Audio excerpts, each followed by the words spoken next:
Howdy, everybody. It's me again. We're here with Alan Wake 2.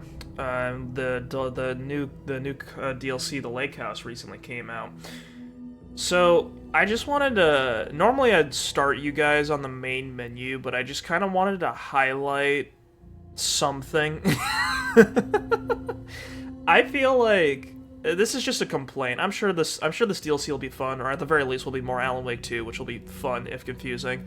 And I really wanted to say something where I feel like the more aggressively a game presents itself like a storefront, the worse I feel about it. It's kind of. I don't know if other people feel this way. And actually, I guarantee you other people do not feel this way. But basically, this style of UI where it's very blocky and meant to show things off, and also just doing this to me right before, because this, I didn't press a button here, this is what the game starts on now, and it's a total, I'm gonna press escape to skip this real quick. This is what the main menu normally looks like. So the game by default has a very brisk, very like a very tight main menu where it's like all the options are just kind of laid out in very plain font. There's no title, and it kind of has that because Alan Wake 2, Alan Wake 1 was going for a very like a little. It was a mind bendy but still comprehensible and very of the era, like Xbox 360, PS2, no, not PS2, PS3 era game, where it was using a lot of cool effects and had a plot with like a lot of twists and turns in it, but it was still kind of comprehensible. Alan Wake 2 is like an indie film, or at least it's trying to be like an indie film, where it's very much hiding the it's hiding the ball no matter what's going on, and where it's just constantly going, oh, what's going on here, what's going on here, here's a hint, here's something that's going on, here's some names that sound familiar, oh, this character's from Alan Wake 1, oh, this character's new, oh, this character Alan Wake, was this character Alan Wake the whole time, who's Scratch, what's Scratch doing? Like, they kind of give you a lot of hints and mysteries, but they don't really give you a lot of firm answers, where you kind of understand the basics of how interaction with the dark place and how you go into and out of it, and you understand that there's like the basics of what the other characters are doing, but you don't get a lot of, like, there's not a lot of resolution to the game. And it doesn't not everything gets fixed, and there's a lot of things that still don't make 100% sense because they were kind of never supposed to. But it does give you that indie film feel of, like, I'm not entirely sure what's going on. I'm sure a YouTube video that's an hour and a half long will come out eventually explaining everything. But on a first watch, it's just extremely confusing. But yeah, so... God. Yeah, so we have Night Springs. I never played Night Springs, which is kind of like... It was episodic, and just... I don't really think it expanded on the game that much. The Lake House feels more like a direct connection to the actual story, so we're going to be playing that. But basically what I was getting at is that the that storefront, where the screen that we got just now at the start, where it's a big fucking, hey, these are cosmetics you can unlock if you buy the deluxe edition, is the complete total opposite of the atmosphere and tone of the main menu screen. It's just complete opposite vibe, and crashes and burns the whole thing from the start. So I think that was a bad decision. And it's kind of like the same thing I said with the same thing I felt with the UI in Hunt Showdown, where it's like, oh, this is probably really good at selling people stuff, or like theoretically it is, but it's making the actual game less interesting, less impactful, and much more frustrating to interact with. And as a result, it's just kind of ruining the entire experience, because it's like, yeah, maybe you'll sell one or two more cosmetics to me, and I guess that makes you more money, so that's the thing you care more about. But it's also, if I fall out of this game and I stop playing it because I'm getting obstructed here, why should I? Like, wouldn't that be even worse because you've got less retention? I don't know. Because it's also like Call of Duty has the same problem with its menus that Hunt Showdown did, but it didn't do. It's it's got a much worse problem where the entire game is extremely frustrating to just interact with and launch and play. Because it's like Black Ops 6 came out recently, and I'm not sure if you guys have seen any videos on it, but Black Ops 6 has an even worse extension of the problem that the Modern Warfare remakes did. Because if you guys might not have seen my Modern Warfare 2 Remaster 2022 playthrough, but that playthrough has a couple crashes in it. And when I crash out of that game, what happens is that in Call of Duty's main menu, you have to access an entirely separate menu to go to the campaign. I have no idea why, and I think it's because they have some weird format thing going on with the way they designed the main menu, so that the campaign is something separate, so that they can use the same hub for all the Call of Duty games that they bring in. Because I think what it is that they want Call of Duty to feel like a live service game for people, but instead of it being like a normal live service game where you play it for free and there's seasons with constant updates that add content and also add cosmetics for you to buy, and the idea is that you keep buying cosmetics and that keeps the game alive, and then they keep adding more content and seasons because you like the game. Instead, Call of Duty's like, what if we did that, but we took out the free part and we made it so that people paid $70 a year so that they can get the new iteration of Call of Duty, and that's kind of the trade-off. Hello, VCR Bunny. Thanks for coming by. I'm just complaining about video games instead of playing the game that I set up here, so if you don't mind. But basically, in Black Ops 6, they've got an even worse problem where they also have a separate campaign menu that they access. So I think Black Ops 6 and Modern Warfare 2 have the same problem where if the game crashes, it kicks you out of the game. And then when you go into the game, for some reason it crashing means the game needs to re-verify all of its files and also update itself every time you enter the main menu, and it detects that anything's wrong. So this is what happens. You're playing the campaign in a Call of Duty game, right? You play the campaign, you're in the middle of a mission, something happens, game crashes.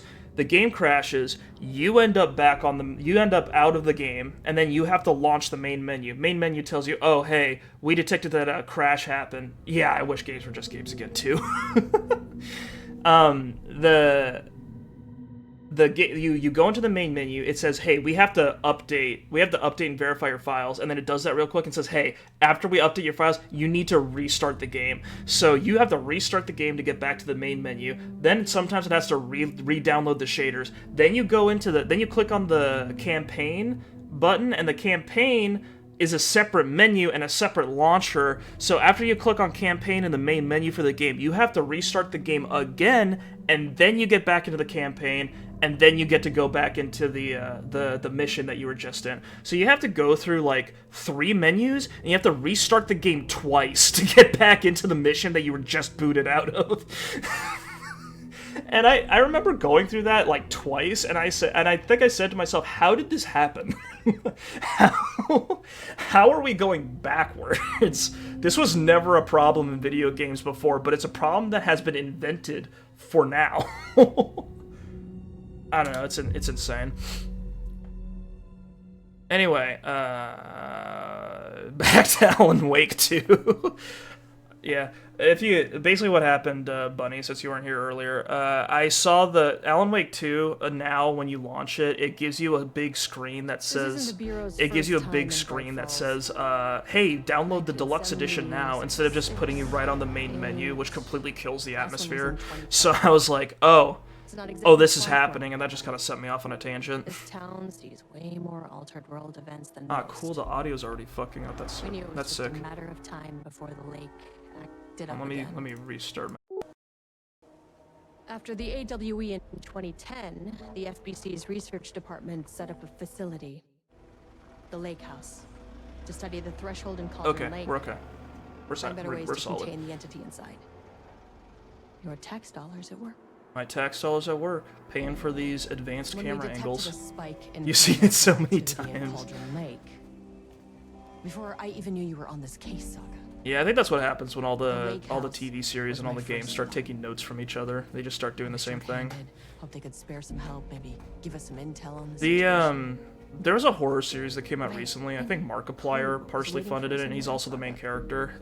It's a horror series, and it's really funny because they clearly took a lot of They clearly took a lot of hints and suggestions on what to do from other horror series. They do this thing that I swear to God I've seen a million times, where they make the big motif of the series. Inspiration is just stealing with like, kind of. It depends on how you do it. I think stealing's fine, but you have to do it well. If you don't do it well, then everyone's worse off for it. When it comes to creative stuff, at least. So like with what was it called? I don't remember what the series was called, but with that one, basically, they have the motif is some old song from like a few decades ago, and that's the main musical motif for the entire show. Like it plays over the opening, and it comes in randomly once in a while, and they do that whole thing where they'll have an introduction that like hard opens with some like the story's happening a little bit. The story's happening a little bit. It'll hard open with it, and then after some dialogue happens, there's like a shocking thing that occurs, or there's a moment of tension, and that's when the music comes in, and then it plays the introduction. That happens, and they also do this thing where they do like a wide panning shot of a town that is completely eerily silent because the apocalypse is happening, and then they'll play the old music over that. So they use that motif going on, but it stands out in stark contrast because it's a tool for, just like Law and Order. I'll take your word for that. I have not seen Law and Order, but it'll stand out in stark contrast to the rest of the show, which is really just okay. Like it's really okay, but it's taking these elements and other things that remind you of better shows. Kieran Estevez requesting entry. Got a gun already. Good start. I don't have time for this. Okay. I need to remember how to play this game again. Let's take a look. First of all, I think 720p? Right, I remember. Alan, so my computer is actively setting itself on fire, so I think we're gonna have to take some hits here. Motion blur? God, no. I'd rather not puke. Texture resolution, we'll set that to high. Where they find the body or show the murder happening, Law and Order theme song starts playing. Oh, yeah. Yeah, that's an old trick, I guess. Gotcha. I hope you're enjoying that chat latency. I've heard it's legendary. Reload, flashlight toggle, inventory. Okay, inventory's control. Right. I keep thinking it's tab, but it's control. Alright, we got 12 bullets, we got 2 battery packs, we got 2 trauma pads. Very normal. Any items? We've got an ID card and a flashlight. That makes sense. Alright. What are we doing here? Can we use our card to cut the fence? No. This shouldn't take long, okay? Just take me a while to type. I'm on my phone. Gotcha. Radio me. Roger that. The lake house Yo, was 5 run miles by per the hour? research department. Better slow down my run. Research and investigations don't really see eye to eye. What they call science, I call a violation of Bureau protocol and human decency. Classic interdepartmental drama. Nope, we cannot go into the saga, you know how it goes. Forest. Now, in retrospect, my low opinion of the research department may have clouded my judgment. Oh fuck, do we have a mind place? I need to know. Wait, M? No! Estevez does not have a mind place. She does not practice visualization.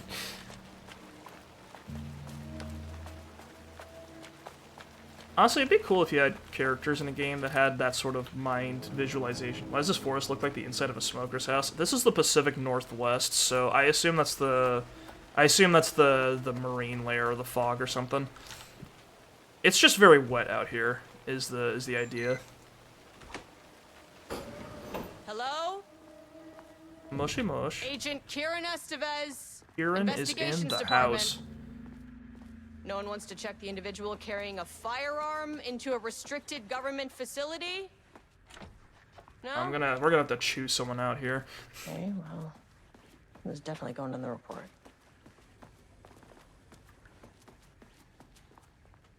Ramnus daily stand-up. No doodling. Does no one use lights? No, lights are illegal. It's a horror setting. The Lake House Daily. Good news, HQ is still dark. Pie was good, very nice. More pie. Nut allergy bad, crossed out. More pie for the rest of us. It's also the Pacific Northwest, yeah. Deerfest this week, hell yeah. Okay, bad news. HQ still. Why is HQ still dark? Good news. What's the deal here? Bad news. HQ still dark. No Alma Beard. It's good. Tried it. The artist is. Someone stole the black whiteboard marker. All vacation time canceled. Maybe they are eco-friendly. That's maybe. The government eco-friendly? I'm not sure. Dr. Marmont's not here. All right, he's not here. Let's snoop on his computer. You got anything spicy here? Fuck, it's password protected. Placement keycard request form. Please fill out the fields below before Position co-head. This is making me want to go hiking. Yeah, I can see that. Go ahead and research. Required clearance. The highest one. I forget what it is called. Reason for replacement. My old card went missing. Indicate it here if your card was stolen. How would I know if it is stolen or is lost? Why do you not put microchips to follow them if you're so concerned with this? I am the head of research, and I expect a new card on my desk by the end of the workday. I'll need to head down. Ooh, Subject P. Through extensive testing, the subject has been confirmed to possess an intrinsic paranatural ability that manifests exclusively during the act of painting. The paintings feature scenes or events he would have no knowledge of, even sometimes painting an event before it occurs. This effect has been proven multiple times. It has estimated 40 to 100% success rate. Note the lack of estimated 40 to 100% success rate is a gigantic margin. Note the lack of precision in this range is due to the team's inability to prove that a painting's content will not be realized. Oh, at some point in the eventual future. Got it.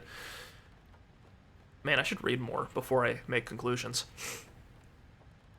Researchers asked to reiterate their hesitance to publish any concrete statements surrounding the subject and his ability at this time, as the nature of the paintings and their paranatural effect have been exceptionally difficult to measure and quantify.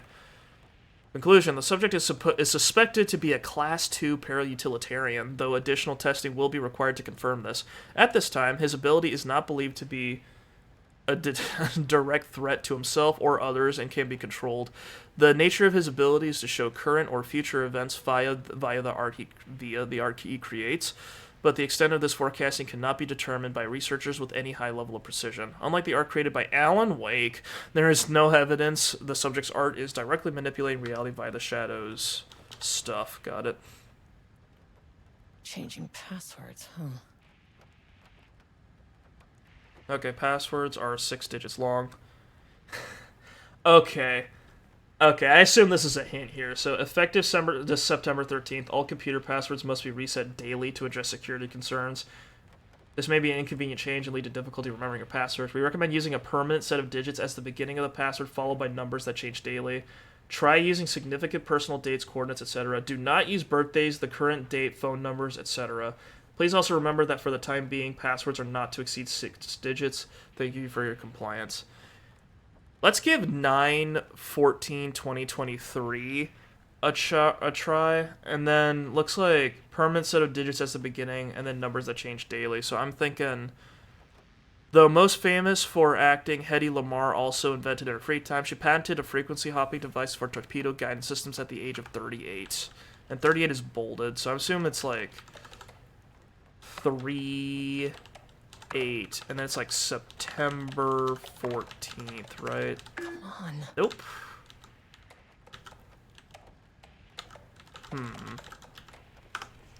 What year is it? Let's try 09/14/23 maybe.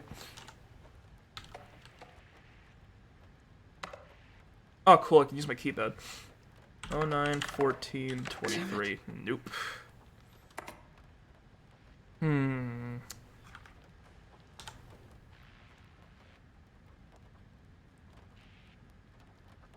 38, so permanent set of digits at the beginning of the password followed by numbers that change daily. Oh, maybe 38 is supposed to be the last number, so like maybe like 9/14/38. 09143. That's not Not right. 5, 3. 0914338. Nope. Nope. That is my Discord. I forgot to close Discord. Give me a second. God, I'm so good at this. There we go.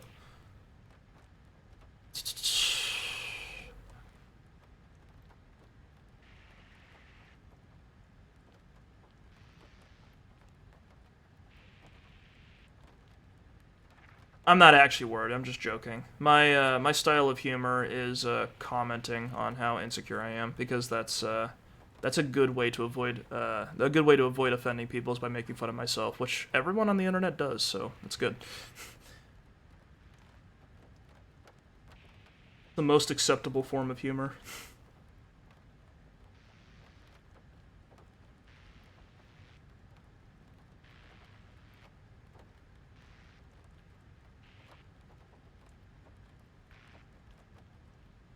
Okay, so I assume what we're working with here is, so I think 38 are the last two digits here, and I assume he just didn't use the date or anything on here, so he actually followed the suggestion. So we need to find 4 letters that matter to him, 4 numbers that matter to him.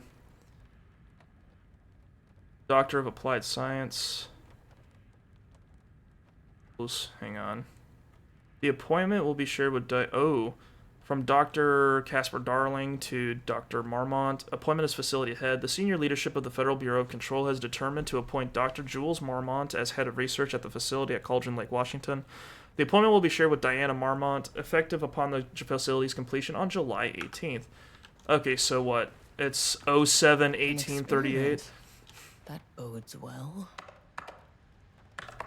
That's not right. Hang on. Was it 13 or fucking... I've got that goldfish memory. Hang on. 18. 07-1838. 07-1838. 07-1838. Oh, God, I'm so smart. Unlock that door, please. Now we can snoop his email. This is what I came to this game for. Good morning. A friendly reminder that proposed annual budgets need to be sent out by the end of this month. Every station is being asked to give a thorough breakdown this year in an effort to find areas where spending can be reduced. Should I book a time for us to speak about this and make a plan? That's from Kingston. I'm in. I am too... God, this guy's such an asshole. I am too busy to attend meetings. Just use the budget from last year, but make sure to specify that a specific percentage of the research budget is to go toward Project Arbutus, so certain individuals won't be tempted to slow down their competition by stealing resources. I apologize for the difficulty my wife is presenting, Harry. I believe she is suggesting that I would take her project's budget. An unfair and preposterous accusation, though I am confident you understand that. I would be happy to meet and discuss the annual budget. It is, of course, the head of research's job to oversee such work. Maybe Diana is no longer up to the task. Sincerely, Dr. Jules Marmont, co-head of research. Go fuck yourself, Jules. So does next Wednesday work? Dr. Marmont. Project Arbutus has officially requested we return the pages. We aren't using them for any work on Project Romnus, and they are shared research materials, so can I release them back to Arbutus? Sincerely, Dr. Perry Levine, senior researcher. And then from Lopez to staff. Hello, please remember to lock your computer before leaving your station for any amount of time. Changing your password daily does not improve our facility's security if you leave your computer open. God, what a clown show.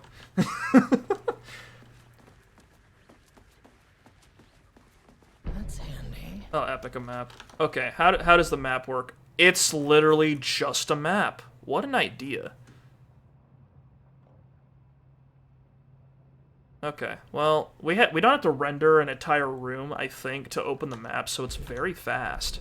Wow, look at that. It doesn't have to load in all the textures. Okay. What the fuck is going on in the research archive? Someone's got an office just in the middle of this empty field. Okay, so we got Dr. Marmont. We got one of the Marmont's offices here. They don't distinguish on the map because these guys are maniacs. We've got the elevator in the middle. Panel control room. Got it. Alright. I see Marmont's the only one. Oh, hell yeah, more reading? This is the content I came to provide. So all staff, all on-site observation teams report that the oldest house is still under active lockdown. Director Trench, management team, and all other personnel inside the oldest house at the time of the lockdown's initialization remains unknown. Observation teams have detected fluctuations in the redacted field originating from the oldest house as of redacted, increasing in strength as it loops through a specific pattern every redacted hours. These readings are currently being analyzed by research staff in the Boston office. Any personnel with information pertaining to the signal should contact them immediately. Okay, shit is going down downtown. Any other documents for me, boys? Got any, you wouldn't happen to have any med kits or assault rifles just kind of sitting in a cabinet anywhere, do you? Nope, just more documents. Following recreational activities are forbidden in the waters of Cauldron Lake. These restrictions apply to both civilians and FBC employees. Fishing, redacted, swimming, boating applies to canoes, kayaks, and motorized boats, etc. Using the water for redacted purposes, water skiing, redacted in the water, paddleboard. What the fuck is paddleboarding? These activities can result in redacted in an estimated redacted % of cases. If you're unclear about any of the restrictions listed above, please speak with redacted. I guess you just gotta pray you don't accidentally do any of the things that they redacted in there. You can't ask anyone.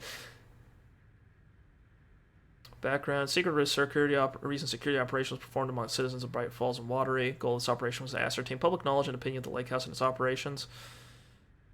Covert listening. Volcanic gases.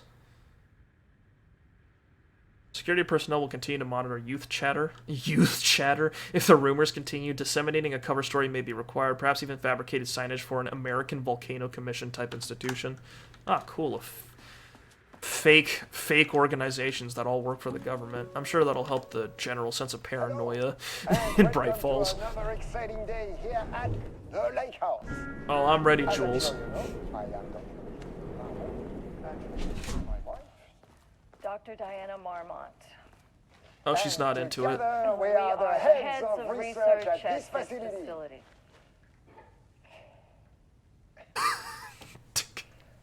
That's our lovely couple. All for helping us break new ground in our study of Cauldron Lake. That's right, Jules.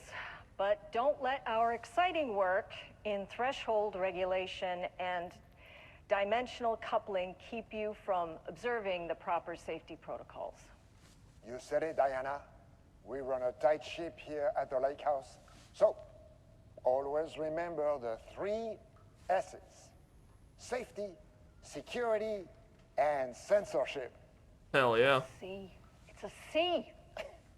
What? Yeah, that is the joke, Diana. Well, it's a stupid fuck. Wonderful joke, Jules. We'll see you down there. I love ADR. Have a nice day. That seems healthy. Sounds healthy to me.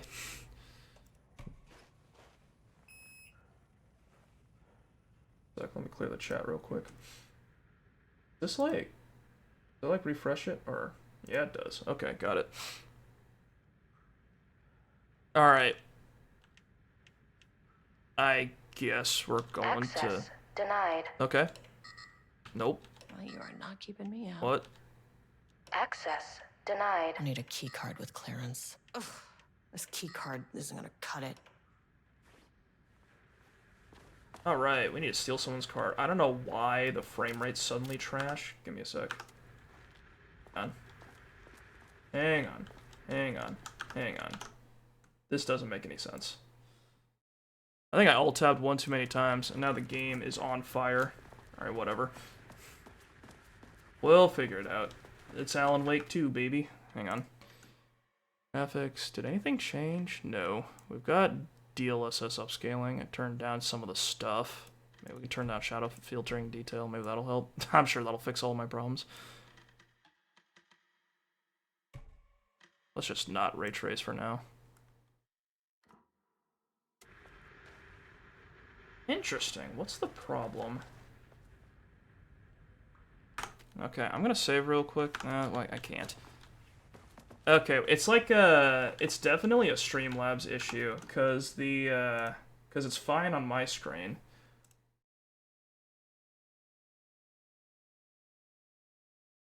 Sick. Very sick. Give me a second. No one's watching, so I can do what I want. True freedom. It's a CPU issue.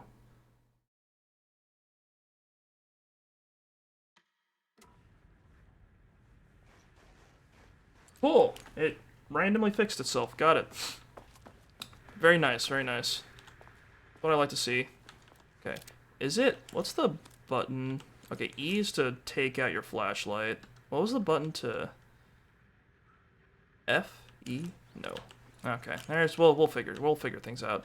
I need a key card. That's the name of the game. We got into the guy's computer. Oh right, we unlocked the door, so we can get in here. Got it. This should get me downstairs. Clearance card 1. You guys have any guns in here? Any stuff? You got a shoe. That's cool. Just one? Just one shoe? Why is there just one shoe? What happened? Can I loot? Hang on. This is important. No. Being denied.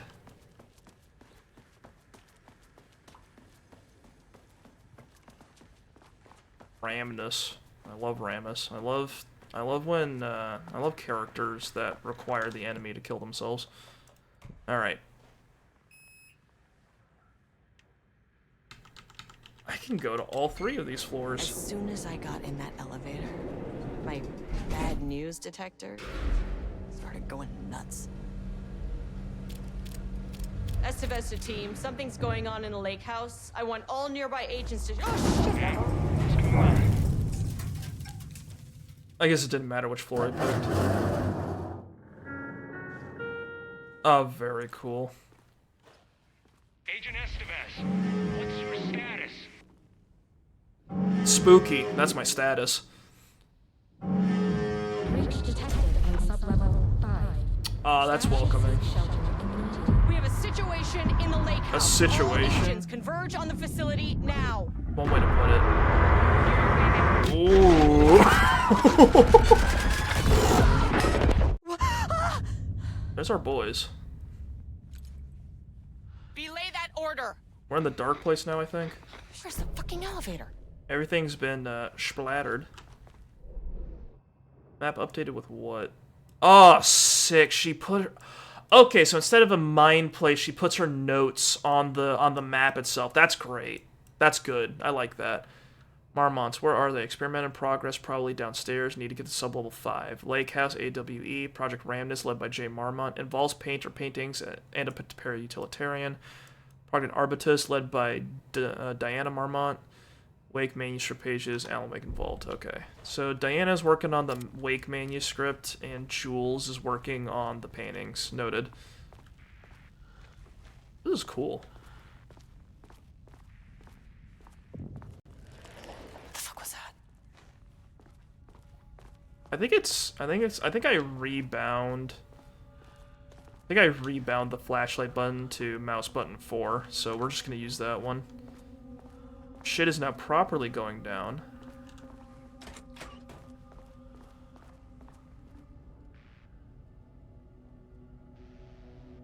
The work to create a stable link between a reality and that of the redacted continues. Progress is good.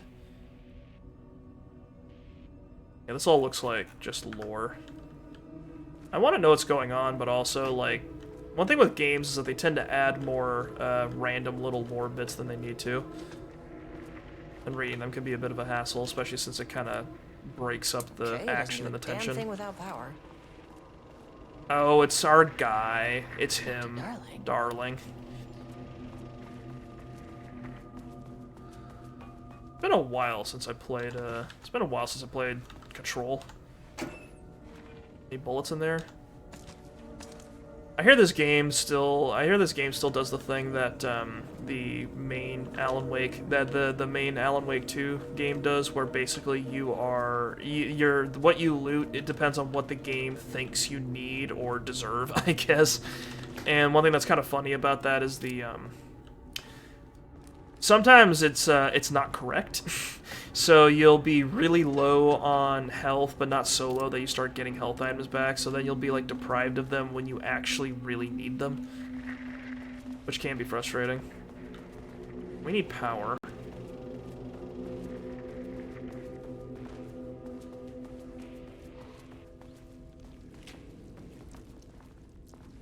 I haven't explored the rest of this area yet. I hope these guys don't teleport too much. That was a real serious point of frustration with the main game. God, dude, next year I'm gonna upgrade my computer. I can't Power wait. core receiver. Plugging a core in should get the lights on. Plugging the core in should get the lights on, noted. I need to find one of those, I guess. This is gonna be kind of weird, because last time we were in an FBC office, it was in control and we had levitation powers, so doing this with just a gun and being a normal person is gonna be a little rough. It's funny though, because this is now a survival horror game instead of whatever the fuck Control was, the environments are now a lot tighter. Wish they'd make these things lighter.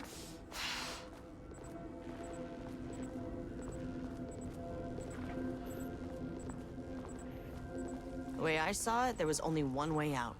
Identify the source of the event and contain or eliminate it. Now, good news, I just had to keep going down. I'm hearing noises Bad behind me. news, the elevator liked to disappear.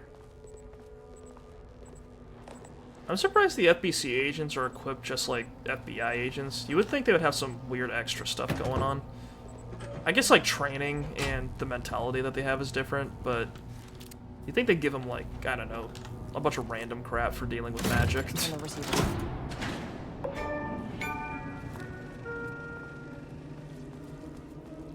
At least the elevator's back. Yep.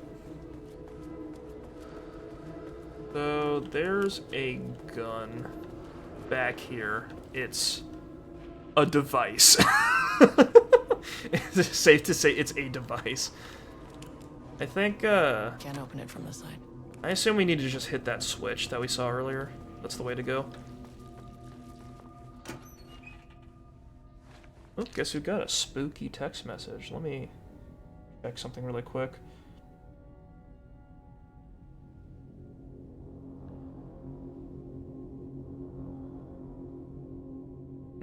Alright.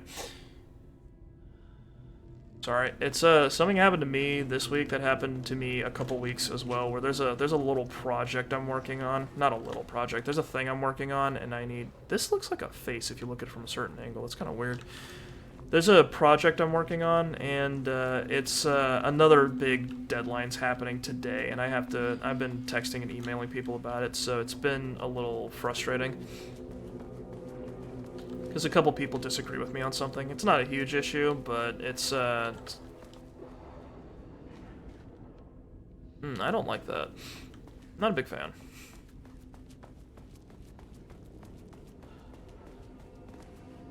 But one big problem is that, I don't know, some people disagree with me on something, but obviously I think I'm right. So we're gonna have to have a talk about that at some point in the future. It's a little uncomfortable, but it happens.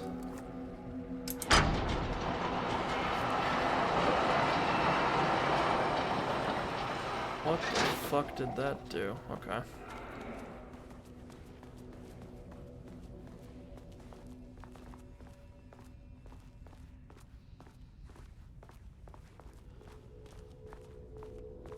Okay, everything moved a little bit. If you can understand me, I am an agent of the Federal Bureau of Control. I can assist you if you take no hostile action against me or any action that can be perceived as hostile. It never fucking works. Oh, no good. Pistol's no good.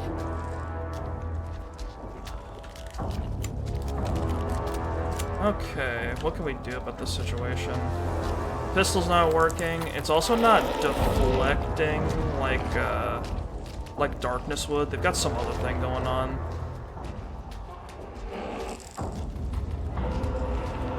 We might have to come back here later. I don't think I'm getting that gun today. Nope. Ah, cool, we can teleport.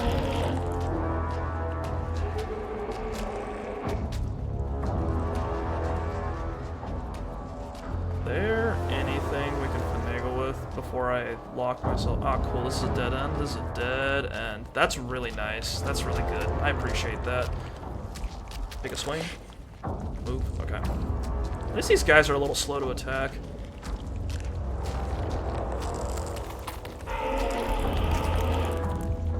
Any stuff? Bullets. damn, I don't need those.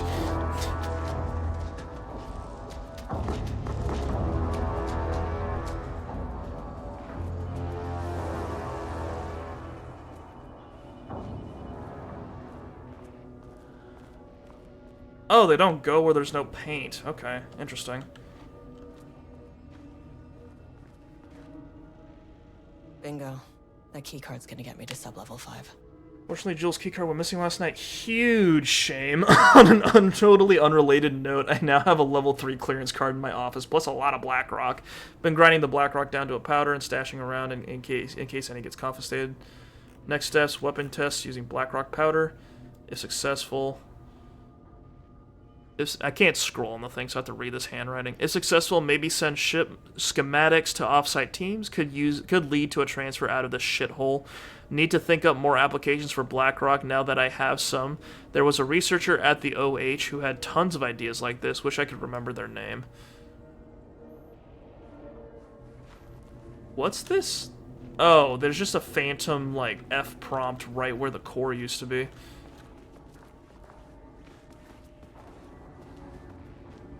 There's got to be a way into inventory management that I'm missing.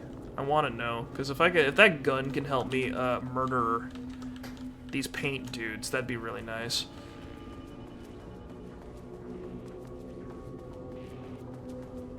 Okay, so this is our little safe room. We can't get back to the. We need a clearance. We need a key card with at least level 2 clearance, and we can't get back to the elevator.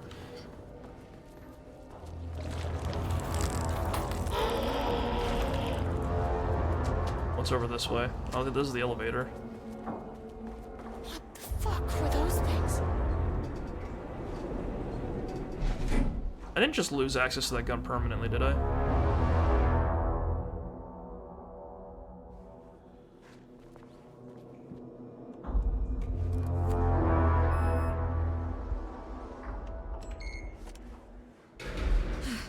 Okay, deep breaths. 1, 2, 3, 4, 5, 6. You never really get used to the shit you see in this job, I but bet. you can learn techniques to adjust, to function. Take 6 deep breaths, then get to work. Find the source. Yeah, I remember collapse that being a the big threshold. thing with the FBC was counting. Like having specific numbers. Please hold. Please hold. Where am I? Hold. Please hold. What is that? It's, something. If you can understand me, That's funny, we're talking to it. We're talking to the fucking flesh painting. I can assist you if you take no hostile action against me or any action that can be perceived as hostile. Do you understand?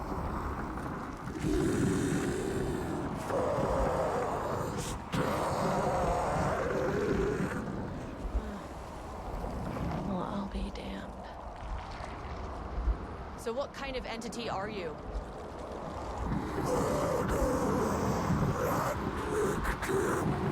That's life.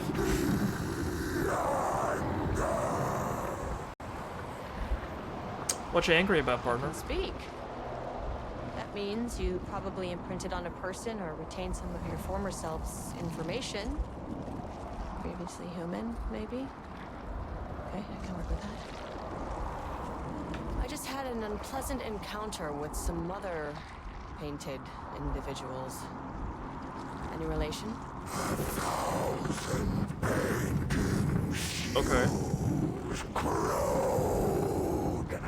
What does that mean?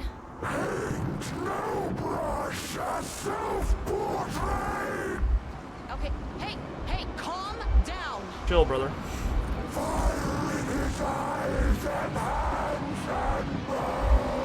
It's about to explode. I can't back off further than this. Right now!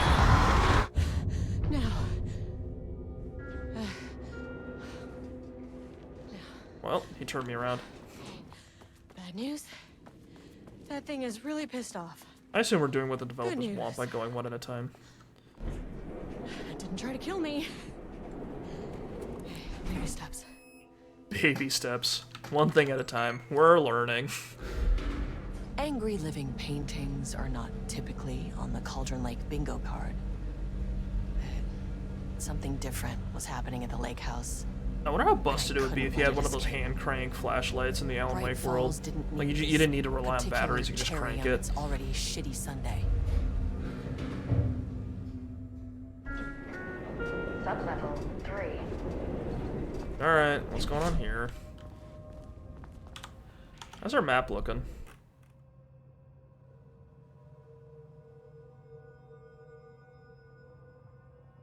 -1 does I don't know what this means. Unidentified hostile entities. Elevator moved. Yeah, an unknown weapon that requires like a level 2 clearance security. And then there's a level 3 keycard in there. Got it. Okay. Break room, power core, and the power core receiver. Cool, so it marks everything on your map. That's neat. Wish we had a mini map, but I guess it would kind of... I guess they want you to get a little lost if you can. Page development. Alright, Diana. What's going on in here? I wonder how often this happens to FBC offices, just them getting absolutely annihilated by some mysterious thing.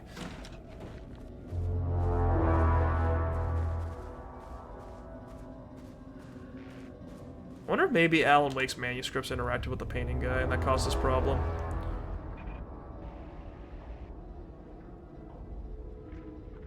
Why? This game is no longer accepting my my scroll wheel. Notes regarding a page of an Alan Wake manuscript I found in the archives. I checked the records, and this page is not in our inventory. Oh, cool. That's I nice. believe it manifested inside the lake house directly. I won't be filing this page. It'll just send Jules into a panic. The page is written in Wake's usual style, so I can't say for certain if it's being literal or figurative when it calls us monsters. But what's interesting is that the page indicates that a painting... Oh, no. With our facility, writing has always been a clearly superior avenue of research, but I never considered that the writing itself would dictate a different art form as the catalyst for our success. I cannot accept that. I can't allow Jules to stumble his way into success. Not after the years of work I put into this. What the hell is going on with this couple, man? Like I wrote yesterday, the two writers are visiting Bright Falls. I will beat Jules to the finish line.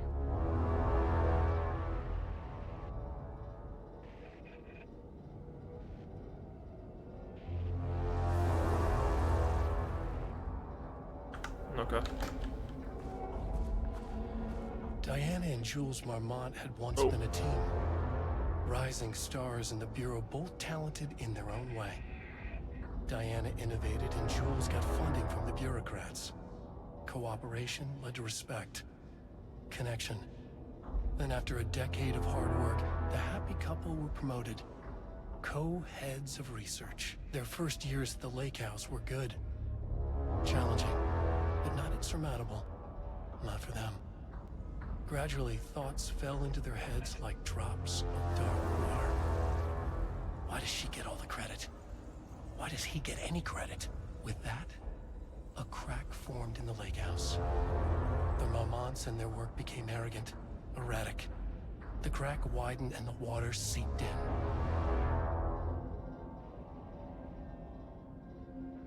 Words per sentence, maximum 15.1, 15, I think I see 15.2 or something on there, but I think it's just 15, I guess, according to this. Minimum 1. That's actually really funny. Style, character-centric, lane, past tense, clipped phrasing, higher adjective usage, focused timeline. Story concepts, Rudolph Lane, paint, odor, Marmont's hate conflict. It's kind of neat that they're analyzing his writing style and everything. From the canvas. He didn't recognize the piece. Did he paint this? His mind was foggy, unfocused. He knew the Marmonts were putting something in his food. A man in a white coat came to steer Lane back to his cell. He did not resist. He was too tired. He lay on the bed, but the stench in his cell wouldn't let him sleep. An acid stink. The turpentine. The paint, it was all over him. Years of it. 1,000 paintings. 1,000 more to come. A putrid weight he could never wash away. Alright. Cold hate simmered below the mist clogging his thoughts. Hatred for the paint. Hatred for the brushes. For the Marmonts. For himself. Let me see, let me try something. Let me see if maybe like plugging in my controller and then fucking with it. Okay, there we go. Cold hate simmered below the mist, clogging his thoughts. Hatred for the paint, hatred for the brushes, for the Marmonts, for himself. Okay, so clearly Rudolph Lane had issues, but being poked and prodded and studied by a government agency didn't help him, and so now he's very angry. That's the vibe I'm getting here. Okay, do you guys hear this? There's nothing happening with the scroll wheel, so I guess I'm gonna have to keep this controller on hand and then use the stick if we ever run into a page or something that needs to be read. Okay, cool. Contains dialogue. Thank you. Third person omniscient, broad timeline, Marmonts, FBC Lake House conflict, water, dark. Okay, so I assume I guess they're doing words per sentence per page, I guess. I feel like that's, I don't see how helpful that is, but alright.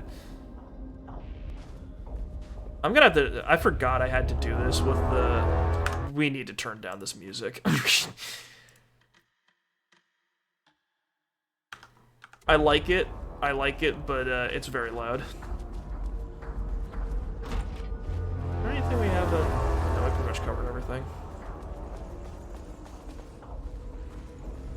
Emergency. Seek shelter. Ooh, what is this? ATD, automated typing device, will produce writing mimicking that of Alan Wake, known para-utilitarian, with the goal of affecting reality with the same consistency as Mr. Wake's writing. Oh, that's why they needed the words per minute. To reach this level of authenticity, each page produced by the ATDs must be evaluated and graded based on its similarity to Wake's original style. Pages will be graded using the following criteria: comprehensibility, style, tone, content. Once pages are graded, they will be fed into the algorithm as preferred reference material, thus continually refining the writing process. Oh, there.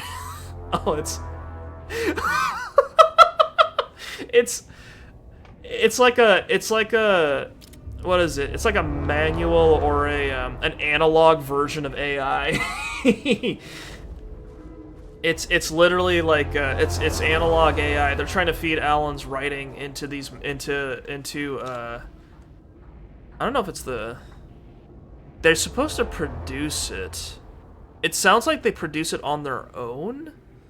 Yeah, fed into the algorithm as preferred reference material. It's literally AI. They're just feeding Alan's writing into the AI, and then they're evaluating which ones are good, and they're taking the ones that are good and putting them back into the algorithm in order to refine their style so that they can make it as close as possible. The Marmonts had let the lake in. Yeah, that's how people use AI to specifically ape other people's style, which I don't think is okay.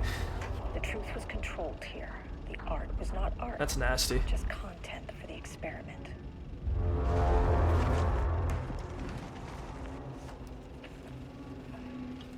Okay, this is just looping. Got it. There was a crack in the lake house. The Marmonts had let the lake in, but the water could not flow. It became trapped, Arbutus, stagnant, Edward Brooker, like that. I guess is the... The truth was controlled Brooker the here. painter? Or no, art the was not Wayne was the art, painter, right? Just content for Born the in New York, experiment. married to Tamothy Brooker, no known children, dependents, no paracriminal affiliation. There's paracriminals out there? And yeah, actually that makes sense. There's gotta be. Located in Bright Falls, writer and director of 5 stage plays, unsuccessful. Confirmed artist designation, author, playwright. Background investigation performed in a very short amount of time per instruction. It became trapped, Okay. stagnant. Arbutus, like that's that. Tamitha Booker, born in Atlanta, Georgia. Art was not Okay, these art. two are married, I guess. Born in Atlanta, Georgia, resides in New York. Married to Edward Booker, no known children or dependents, no paracriminal affiliations found. They both moved to Bright Falls. As of September 2023, author of 3 commercially successful true crime books. First publication was a poetry collection, unsuccessful. Yeah, that But happens. the water could not flow. It became trapped, stagnant, like that. The truth was controlled here. The Is the source of evil here attempting to mimic a writer's attempting to mimic a writer's style in order to produce work identical to theirs without their individual creative output or consent? Is that the enemy we're fighting today? I'm down. Nothing.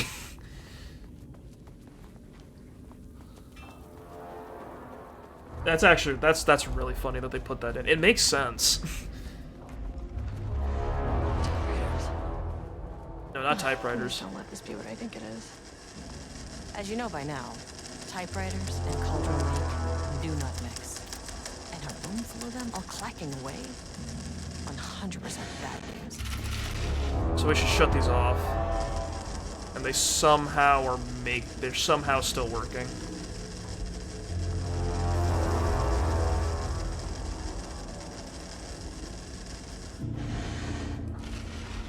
Oh, that sound is interesting. Oh, they made a lot of these. I gotta say, it is a cool design for, he's awake. Okay, Kurt, did you just come in? Because I got something to explain to you. Okay, so we're here. So we're in the Lake House, right? Which is the FBC office that, it's the FBC office that was in charge of essentially Bright Falls and Cauldron Lake. They were studying Alan Wake, and also apparently they were studying a painter who could also warp reality and cause weird things to happen. Basically, what happened is we came in, we found out that the research heads here were a couple that don't like or they're a couple, and it's one of those couples where one person is clearly trying to make the relationship work, and the other one just fucking hates them. And that's Jules is seems like an earnest guy who is in charge of like the top floor. And he is also managing a project that's handling a bunch of painting stuff. And then the other one is Diana. They're the Marmonts. Diana is handling a bunch of Alan Wake manuscripts. And apparently what the so tell me if this sounds familiar. So apparently what they made in this facility is they made automatic typing devices that use an algorithm to analyze and try to reproduce manuscript pages in specifically Alan Wake's style. So, and then they produce their own manuscript pages using Alan Wake's style, and then they get reviewed by humans, and then the humans grade them based off of various criteria, and then the successful ones are fed back into the algorithm to tighten up the ability of the typing devices to imitate that style. So that apparently, I think they're using these. I think they're using them to reproduce manuscript pages to see if they can manually tweak reality, and that seems to be a problem because also typewriters are. If you remember, Kurt, with like Cauldron Lake, the typewriter was Alan's method of producing his manuscript pages that caused changes in Bright Falls. It's Wake's Basilisk. Anyway, we have begun to find pages from a manuscript very likely written by Alan Wake, very utilitarian, I don't like to bring myself or my biases into my work. I must do so here to address the matter being examined. I am Dr. Diana Marmont, co-head of research at the Lake House facility. The page we recently found summarizes my life with Jules Marmont, husband and co-researcher. It has turned us into characters for its story, making generalizations and assumptions that I must attempt to evaluate without emotion or prejudice. The accuracy of the writing is intriguing. It reports our past in the Bureau, but also details inner thoughts that an outside recorder would have no way of knowing. Jules and I have indeed having more and more interpersonal conflict this past year. This raises many questions. How does Wake, wherever he is writing this from, get his information? Or was the page itself determining these emotions and events? I cannot not believe that the scope of Wake's ability goes so far as to have dictated my entire career at the FBC. If it did, would it matter? Even if a person knew their life was being driven by an external force, would it change their nature, their behavior, their personality? I think it'd give them a crisis, at least. My disagreements with Jules are not sudden shifts in personality, but rather a growing resentment. I firmly believe that though I have no evidence to prove it, which brings me to a new research query for the team. What methodology can one use to prove that their actions, their mind, their love, or animosity are theirs to control? Uh-oh.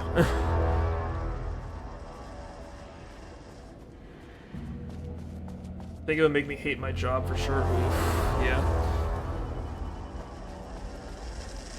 Yeah, some of the stuff that I've experienced in life that wasn't great, I'd be a little pissed off if it turned out a guy wrote it into a story and that's why I was going through it. Because on one hand, those experiences did make me into the person I am today, but on the other hand, realizing that they were fake and done at the whim of a person who is like external and acting upon me just makes them responsible for all the suffering that I've ever experienced, which would make me hate them, but also not want to change myself.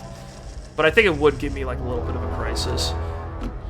I'd be like, how much of me is real and how much of me is just a character? Some fucking entity in a story that's just dancing along to a string. Is my mind my own? Are my thoughts mine? Or are they just what's convenient for the narrative? That'd be pretty bad. Investigation into the precise brand and model typewriter used by Alan Wake, with the intent to use this particular brand for Redacted and the ATDs, continues to be unsuccessful. Sources contacted with discretion. Wake's publishing house, result no useful information. Wake's agent refused to discuss client matters. Wake's spouse refused to discuss. Hell yeah, Barry, and Wake's wife, whose name I forgot for some reason. I remember Barry, though. Redacted, result no useful information. I think, therefore, I am narrating, or perhaps I am a mouthpiece. I don't want to think about this. I don't like it. Checked all available online interviews, publications, elements pertaining to Alan Wake. Result, no useful information. Damn, that guy was really good at keeping his information private. The relevant team will continue to explore alternative sources of information. The ATDs will continue to be operated with the available typewriters until Wake's preferred brand is known. Theoretically, replicating Alan Wake's style of writing via the same brand of typewriter used by an author should yield optimal results. The project director has indicated that a similar investigation should be launched into the brand and the type of ink used in Wake's typewriter. Clearly, Alan bought his typewriter with paper cash at some remote shop somewhere out there, if there's literally no paper trail. Okay, is there anything we can glean from this stuff? Or is there... I'm not seeing anything. I'm just getting hit with some ASMR, that's it. Run him for his inks. The man didn't even use Amazon? You're kidding me. I'm sure the government could find out everything I use for all of my hobbies just by looking at my credit card history or something.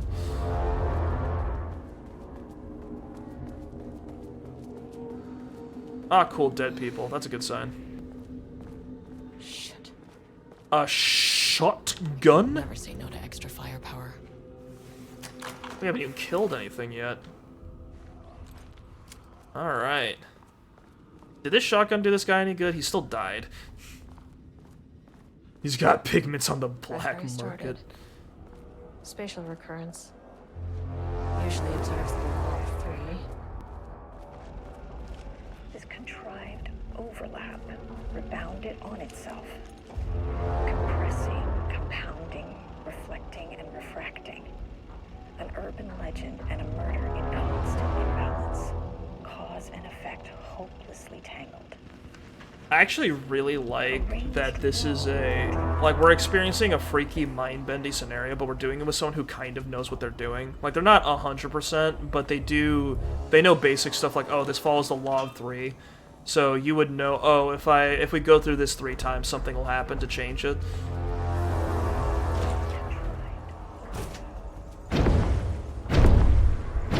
Okay, got it.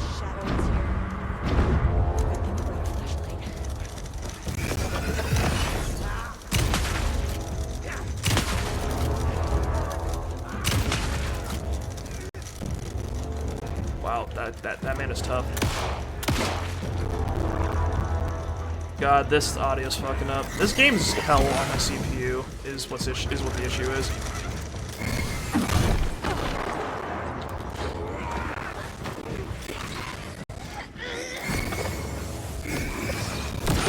Oh, this game's bugging the fuck out just like it always does. God, combat's hard when it's doing this.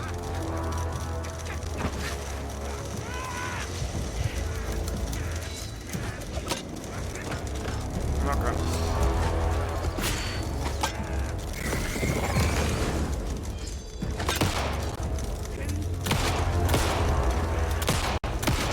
I'm hitting this person's ears.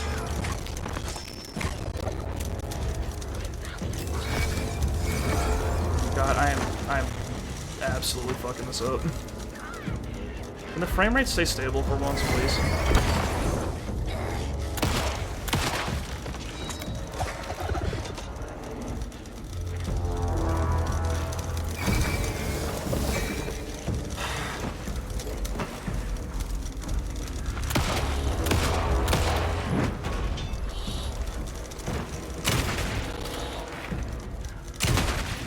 That's a lot of meat.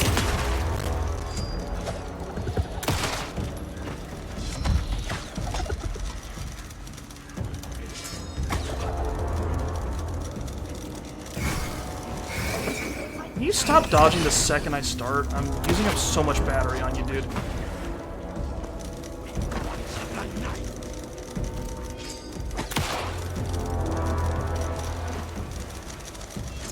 Shit, dude, chill. Jesus. Well, there goes all my batteries. That was a huge expenditure. Corrupted. Shit just kept getting worse. Sorry, something about this game, whenever combat starts, I think it's the effect, I think it's the shadowy effect they have on them. Whenever the combat starts, my game starts hitching the fuck up. And that seems to still be a problem with the game, which is unfortunate. Maybe I should, hang on. Let's do something else. Switch to, maybe if we switch to borderless, that'll be better. I've been having some issues with NVIDIA drivers recently, where the I've been having DPC watchdog violations. I still haven't figured out how to fix that, where the my computer will just black screen if I've got too much going on, which is not a problem I've had before.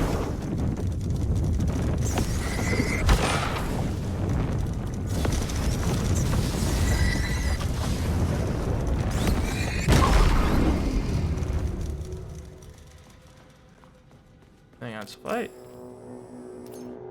I use up all of that, does it just refresh itself?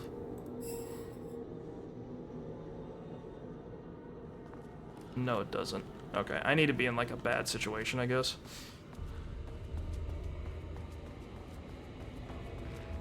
Alright, number 3.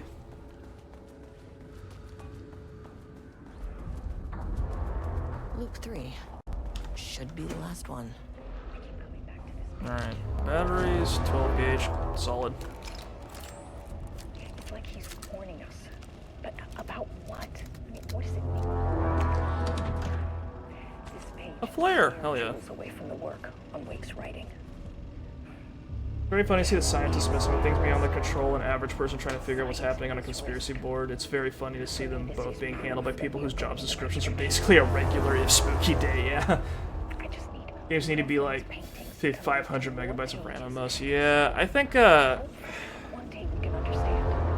real thing is that I think my computer is just starting to fall behind games, and that's a problem because I can't really upgrade my computer right now. I don't really have the resources for it, so I'm just going to stick with this. It's another reason why it's another reason why I think it might be wise to take a break from streaming for at least a little bit, because right now I've got a lot of technical issues and they're really getting in the way. I'm getting a lot of 12 gauge. I guess the way this game works is that you should just blow through all of your resources so the game just dumps a ton on you. Because I was being really conservative with my bullets during the main game, and I remember the game wasn't handing me much as a result. I am really low on healing though. That's probably something we're gonna have to fix. I keep coming back to this page.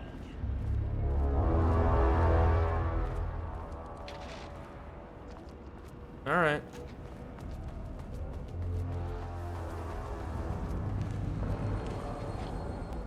Oh yeah, it's this effect. This effect fucks this effect fucks the game up a lot. I think that's the problem, and they use it everywhere.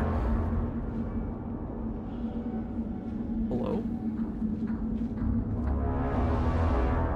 Okay, we're not going out there. That's bad. Let's go to the red part over there, maybe.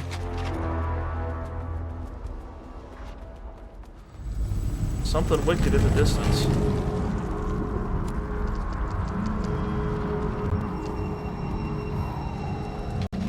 Ooh.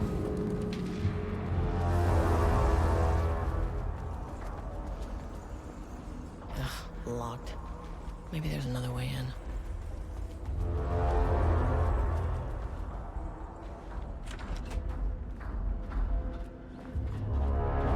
Security clearance 1, that's me, baby. I'm janitor tier. Get me in there.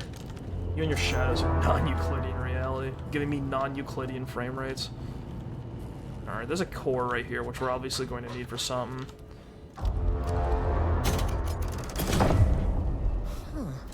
Controllable shifting phenomena.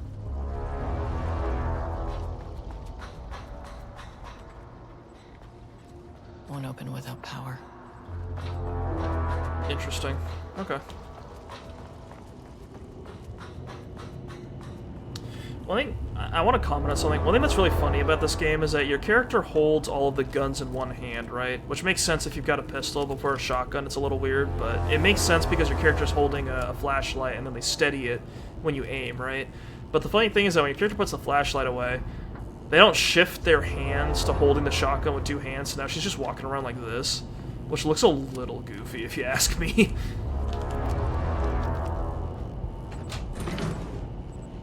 Alright, big boy. Let's get you home.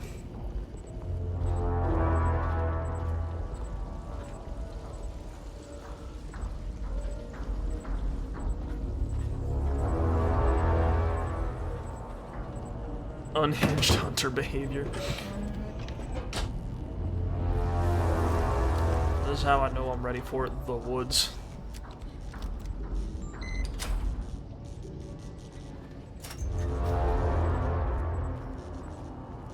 I assume I'm supposed to grab this thing and then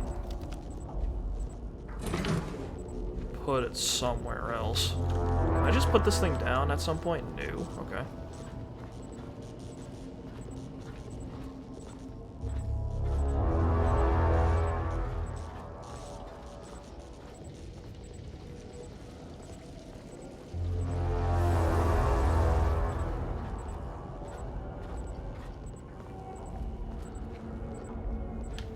Okay, I need this power core for something, and I don't know what it is. We're gonna put this back down over here.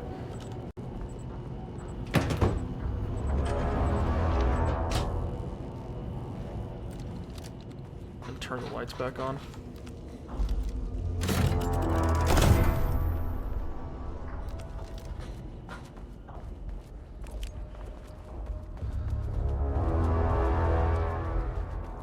Do I go through here now? No. Okay. But we can turn this on. Got it. Okay. I'm gonna hope there was nothing I missed there that could... It's the painting! Our boy is back. What's up, buddy? Alan Wake's writing is being studied here. Do you know anything about him? Names don't matter. 1,000 more to come. Not the most helpful They thing say I've heard. clear communication is the key to any relationship. You and I have some work to do there. What happened to you? Did the people here do this to you? Marmots.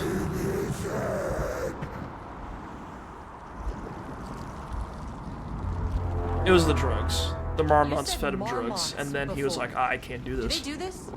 Where are they now? They're in hell. He put them in Tell painting me hell. where they are.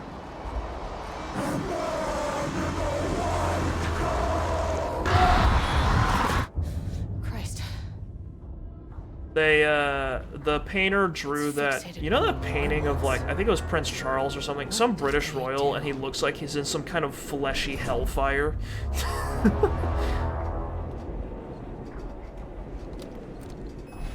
Wait, what did I get out of that besides a shotgun? Hang on.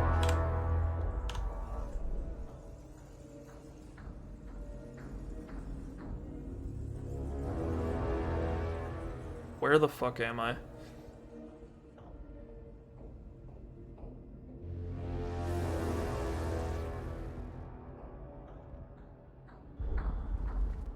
Wait, so... This is insane commentary without trying to be. What's going on floor 2? A threshold is the connection between a foreign reality and our own. Now, they all have their own rules, strange as they are. But the further down I went, the more chaotic this one got. Clearly, this was the Cauldron Lake threshold, but something was wrong. Well, more This wrong game's got a than problem. usual. It looks too good. They should make games look worse so I can run them better. Sulfur ran fine. Sulfur wasn't trying to be anything. Okay, sublevel 2 works now. Please remain calm. Okay. So this is probably the next place we need to be. What happens if we go back down to 3? I can't. There's a level-wide lockdown. Got it. Well, there's some stuff we missed, but whatever. It's probably fine. The loot is based on your need anyway, so we'll probably be okay. Oh shit, a bathroom. Open up, boys. The party has arrived. Those are clean toilets. Hang on. Is it me? No, that looks about right. Okay. Something about that toilet looked a little weird. Oh, we've got really fucky reflections. That's cool.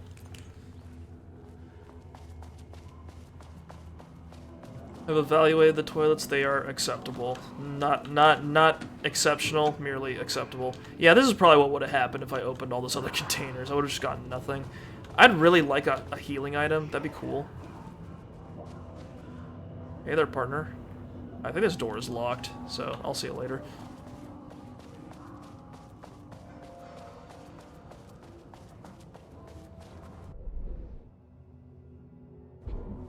Cell control center. Got it. Ooh, do we get to unlock everyone?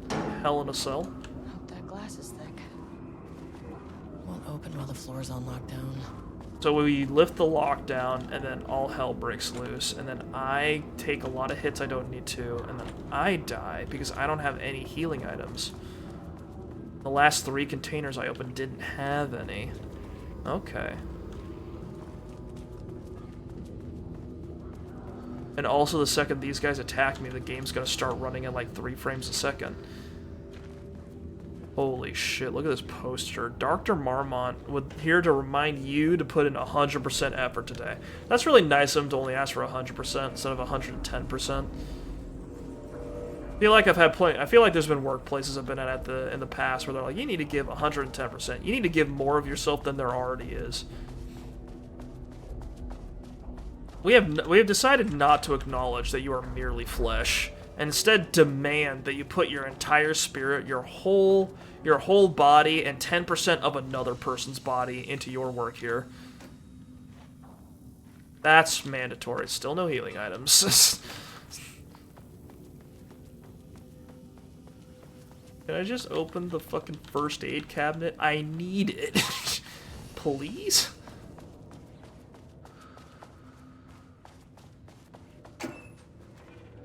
Oh, lordy, lordy. I've got plenty of flares. I guess. Why can't I open these boxes? They're the same model as the other ones. I don't understand. I don't get it. Alright, what's going on here in Party Town, USA? Still need a level 2. We're still going Buana. Oh, is that? Yeah! Give it to me. Higher access card. Sorry, but I need this. There's a guy out there. Is that Mr. Marmont? Beds? Oh, 1 trauma pack. We'll live to see tomorrow, maybe. maybe. Alright, what's going on in Office 2.4? There's Taken. What do you mean that doesn't count?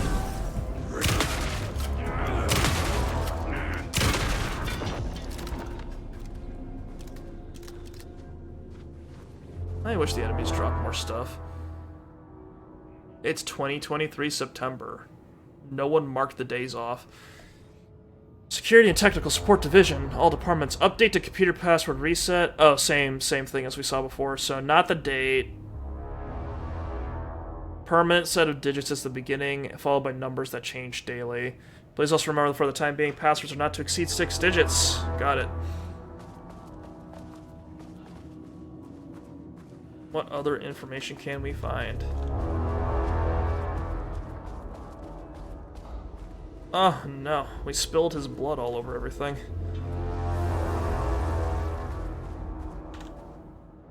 Anything else we need to know? It's just self-defense course. Learn Taekwondo, Judo, and more.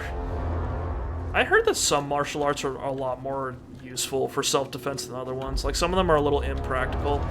Like, one thing about Taekwondo is that it's all kicks, and from what I've heard, kicks are kind of risky if you're in an actual fight.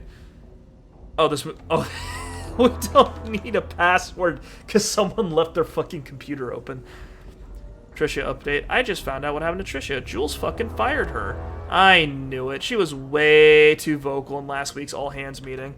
She had valid concerns. That man is a tyrant. Speaking up about safety is no reason to fire someone.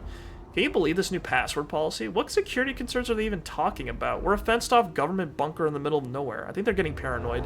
Anyway, I set the security terminal's new password like the memo suggested. Our anniversary is the base numbers, then Black Void. Yeah, the Marms are losing it. Big surprise. I bet Diana said Jules' background to a big old turd or something. Once again, making their shitty marriage everyone else's problem. The password you sent didn't work. Black Void is 4-4, right? From the list of Lane's paintings. I need to get in or this is going to be a total waste of a Wednesday. 4-4 is right, yeah. So I guess you're telling me you don't know when our anniversary is. Well, good luck with that. Today's set password is the date of our special, unforgettable anniversary plus brown shape with horns. Love you. I maintain that seeing a movie together does not begin a relationship. Oh no. Why is everything about relationship problems in this DLC? Is that the theme?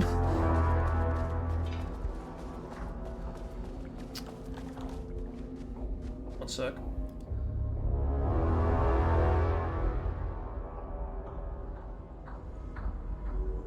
There we go. Okay, there's a password we need to unlock at some point, and it's their anniversary plus something brown with horns. Brown shape with horns, I think it was called. And that's from the directory. There's our happy couple.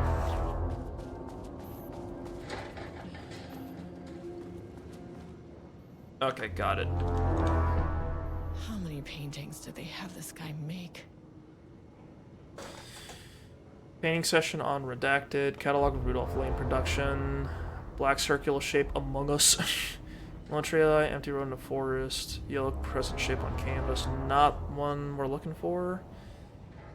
Red, yellow, cityscape blue, black void, large variety. Brown shape with horns is 25, got it. A brown shape vaguely triangular with what are presumably horns extending from the shape, likely an animal head, possibly a deer or elk, black background. So it's their anniversary. 25.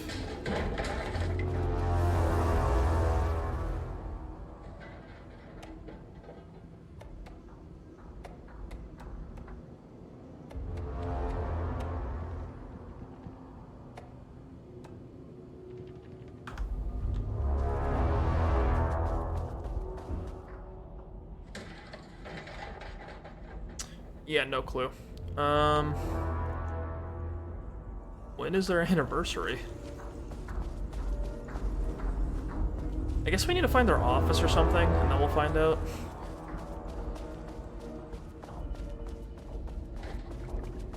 Maybe. I don't see any other documents indicating when their anniversary was. Something 25. You got anything for me, ma'am? Nope.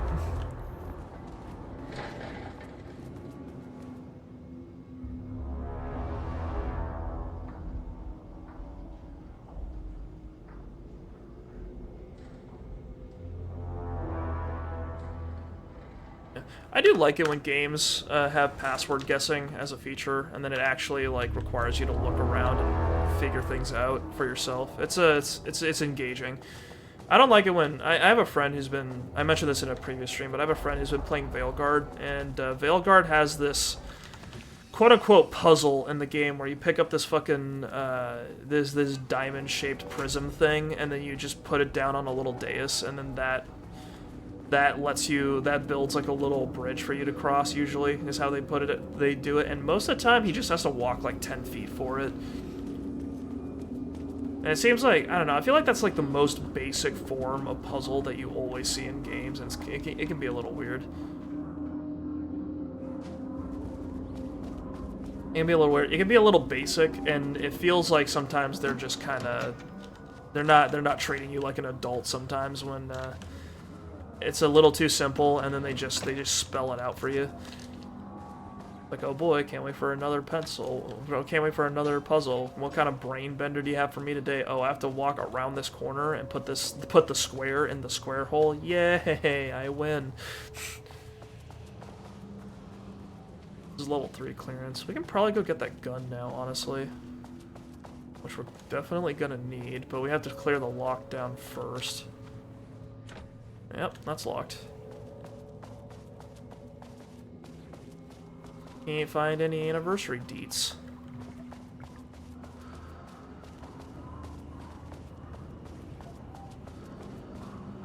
Well, there's the elevator. How do I get in? There's a smiley face post-it. Hell yeah. Ooh, a big box with one flashbang grenade. Thank you. I need to keep that in mind. Vandalize text. 0% effort today. Oh, hey, buddy.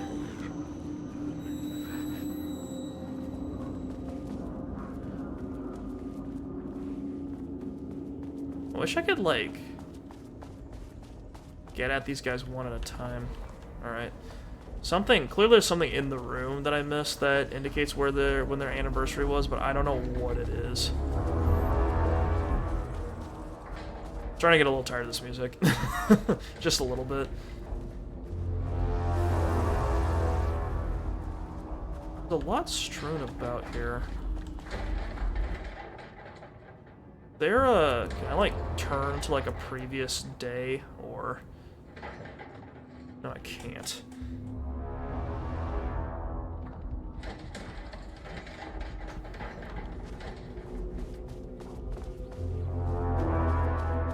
This is mandatory for progress. Where is it?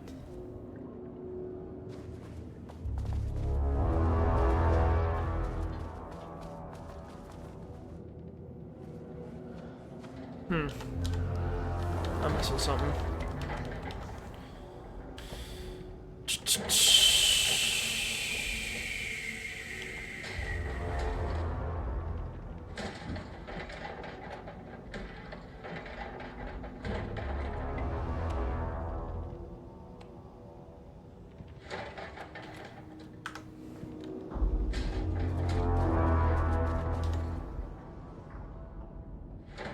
Yeah, I have no idea. They saw a movie together at some day, and that's the date of their anniversary according to the person that set the fucking date. So when did they watch that movie together? There's no information. Vape with horns, 25. There's a document I'm missing somewhere.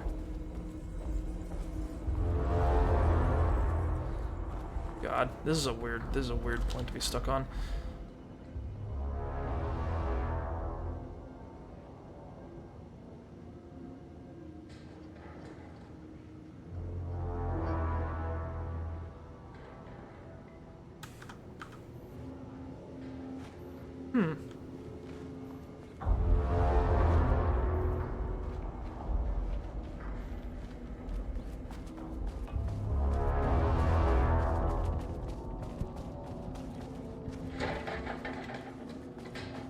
Hearing a lot of noise, and that might be where I have to go, but I'm not sure.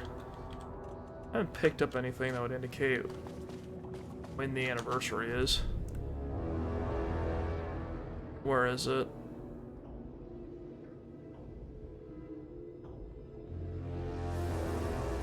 So I'm right now. So the control, the break room's right there. There's point of interest, which I guess is where I'm currently at.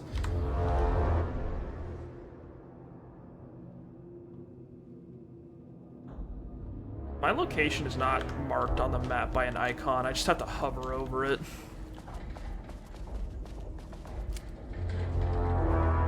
Like a physical thing I have to look at somewhere on here. Because I don't see any other calendars. No.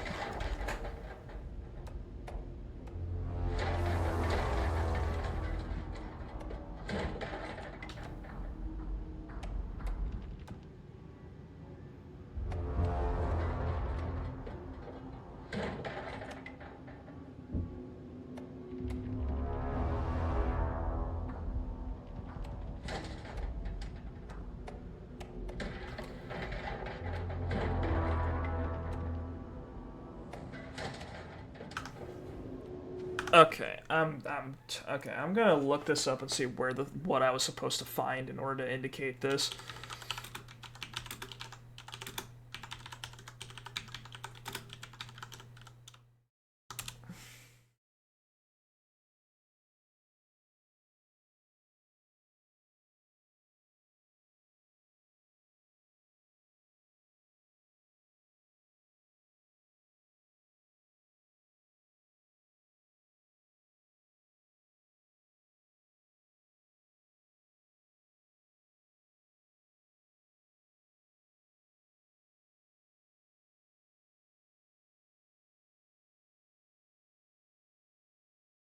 Well, I see the number, but I want to see what the thing that would indicate where the number is. It's in the room next to you. You need to have a level 2 card to get in.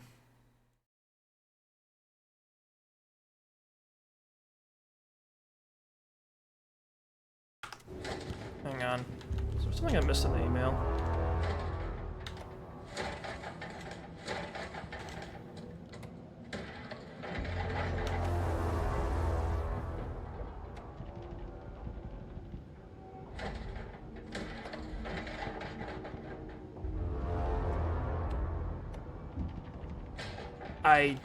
What the fuck? Okay.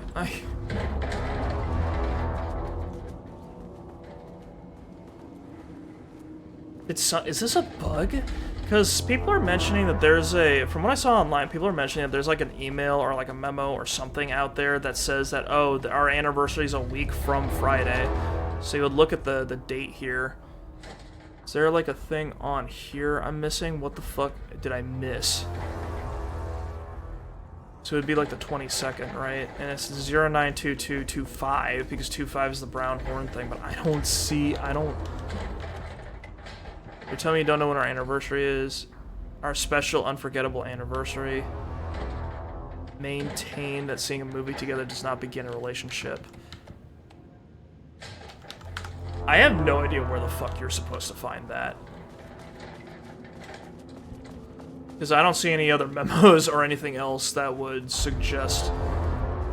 I don't see any post-its, I don't see anything else. I don't see anything that says like, oh, hey, don't forget, it's our anniversary.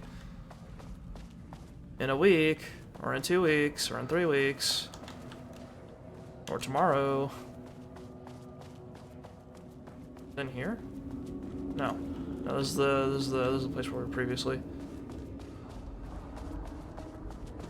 What the hell is that, dude?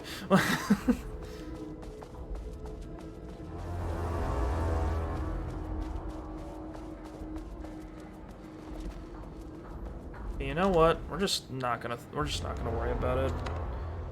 0922. That is 8. That's the wrong thing. 92225. Jesus. Alright, let's go get fucking annihilated. Lockdown lifted. You are now safe to resume. What does the mail say? Brought some stuff. Escovez, come in.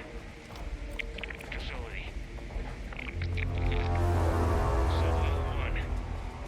You copy? No, turn back. Area is extremely hostile.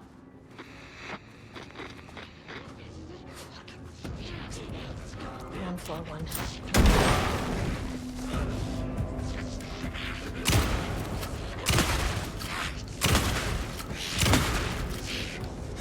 God, these guys are tough.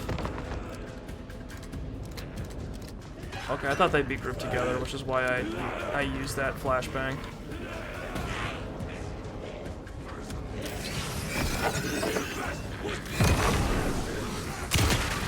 The combat get buggier?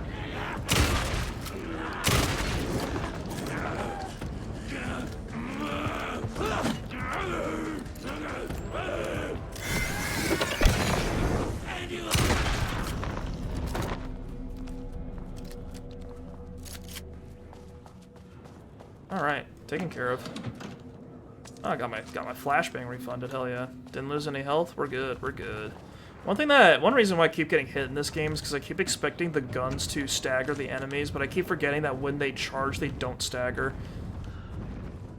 Which is an important detail that I keep forgetting.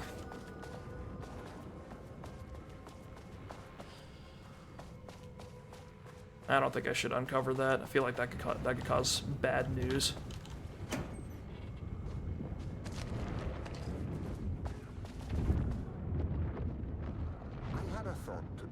Oh, he's thinking. Congratulations, Jules. When we think of art successfully affecting reality, we always think of Alan Wake and his writing. This could be due to recency bias or simply the amount of recorded evidence skewing our opinion. But also, I wonder if writing's very nature is an advantage. Text can describe events in such explicit detail. The story gives the shadow a, how you say, blueprint, a map of what to make real. But not all art is like this. Music, sculpture, dance, cuisine, in our case, a painting. When the source material is open to interpretation, how will the shadow choose to interpret it? I think Diana will find the question very interesting. Most likely, she already has an answer. That's why I love her. Oh, Jules. Oh, Jules. Oh, Jules. Oh, no. Dude, that's the fucking worst when you see a relationship and only one person's in love. That really fucking bites. I hate seeing that.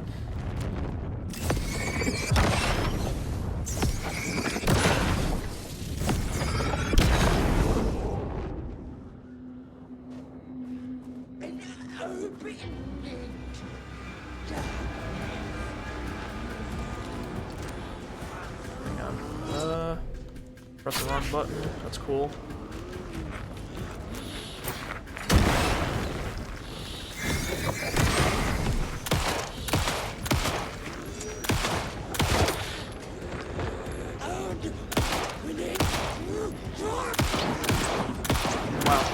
Wow. Can you stop moving your fucking head?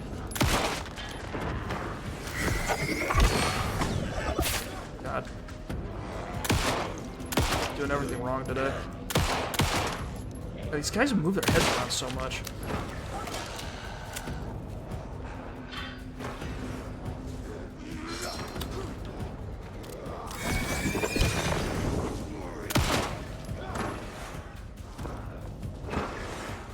I hate the guys that dash around a lot. They're so annoying. Stop.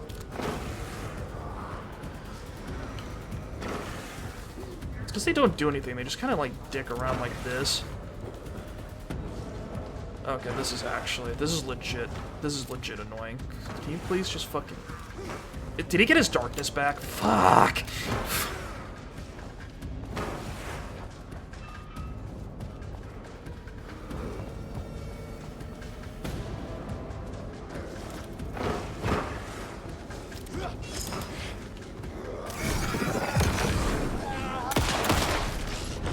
Jesus. Calm down, dude. What makes people do that? Is it like the person that determines what kind of shadow they become? Like if they get taken and they're really big, they become the really big guys naturally. But if they're like really fast, or maybe on like really lethal amounts of coffee, does that make them really fast when they become taken? Is that what this is? Nope. I still don't know where that anniversary information's supposed to be. It had to have been something obvious that I missed. Jules Marmont looked at the painting. He didn't understand it. Saw only random whirls of color. Drugging Lane made him more compliant, but his work had turned abstract. Jules needed more art his team could parse, could test, trial and error. These abstract explosions of color complicated the data. His grip tightened around the letter opener in his hand. The piece of art he needed was hidden inside Lane. If Jules could simply cut the painter open and pull the painting out of him, he would. The overhead Okay, lights less flickered. sympathy for Jules now. Jules would make Lane cooperate. No more drugs. Less carrot, more stick. Jules had to go faster. He wouldn't lose to Diana. Nothing else mattered. Ugh.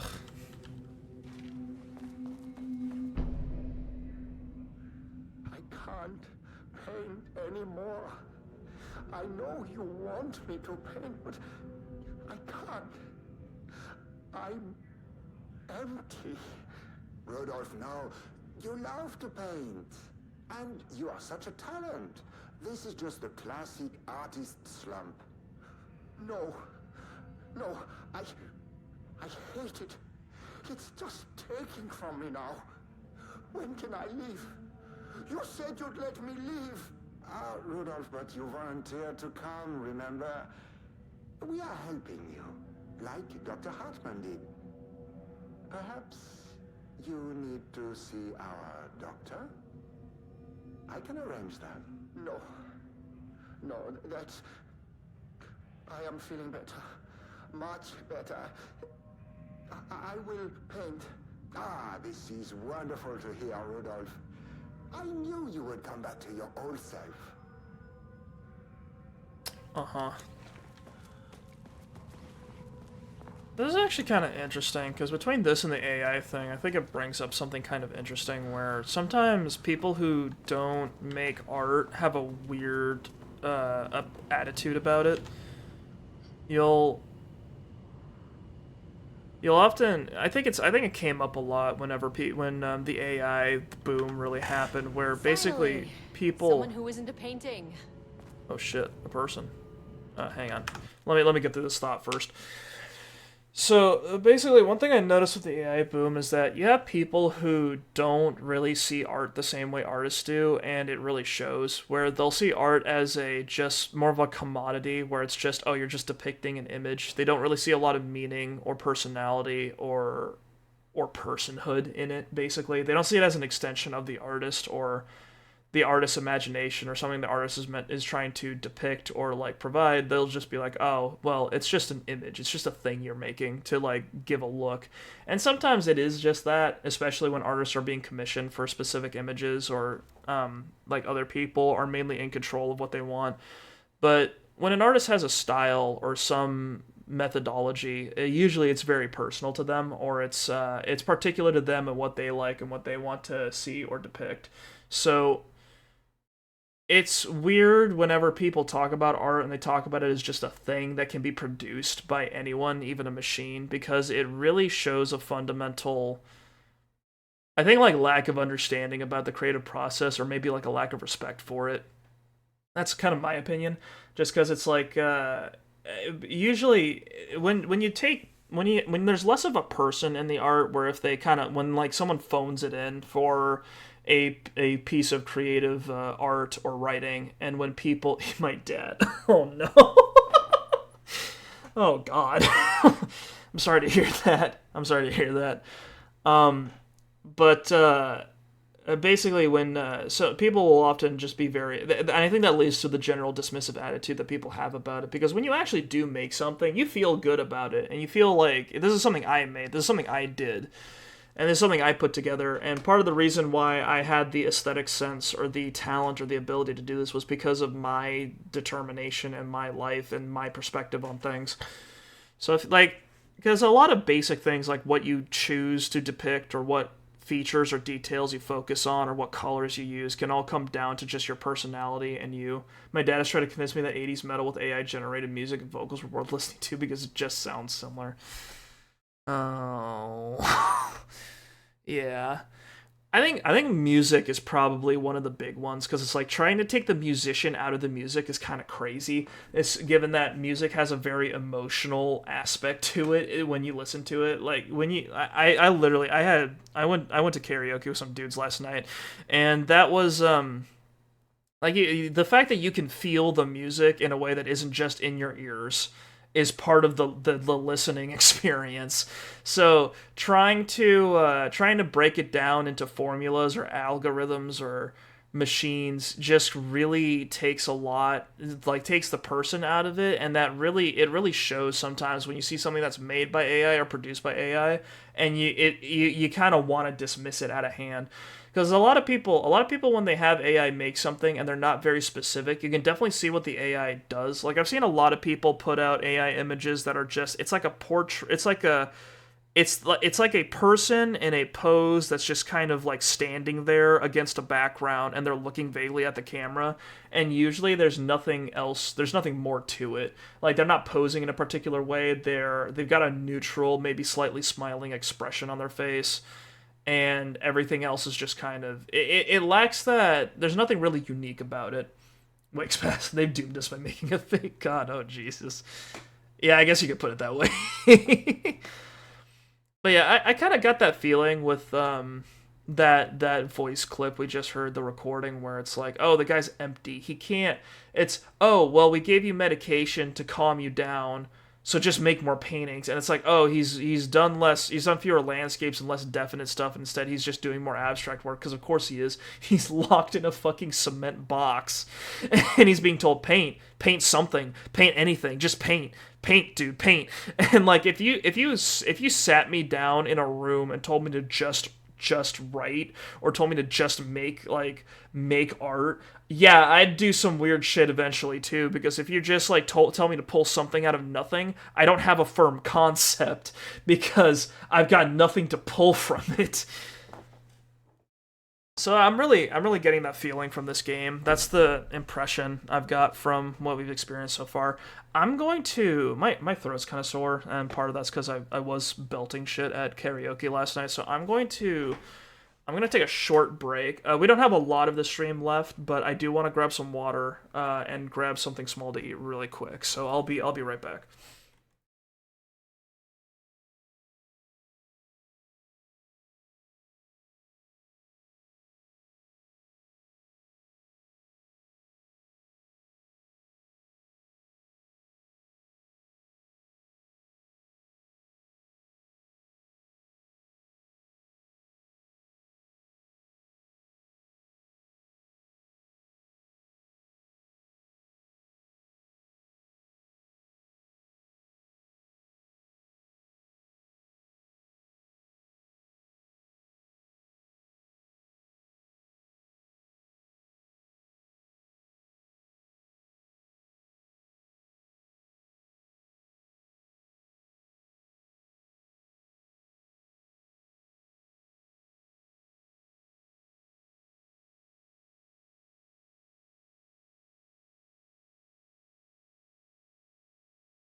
Alright, I'm back. And get these dancing emojis out of here. Okay. One last thing I wanted to say is that, I think if you're going to interact with art or a creative medium at all ever, I think you should at least try to make something yourself first. That's one thing I wanted to say. I don't mean like you have to write a short story to read a book. I mean like if you want to manage creatives, or if you want to determine what they should do with their work, or you want to do something like, I feel like it's really illuminating if you just try the process yourself, because I think one thing people don't always understand about art is that every moment you spend writing a story, you spend painting a painting, you spend drawing a drawing, you spend composing music, every moment usually has a decision in it somewhere in there.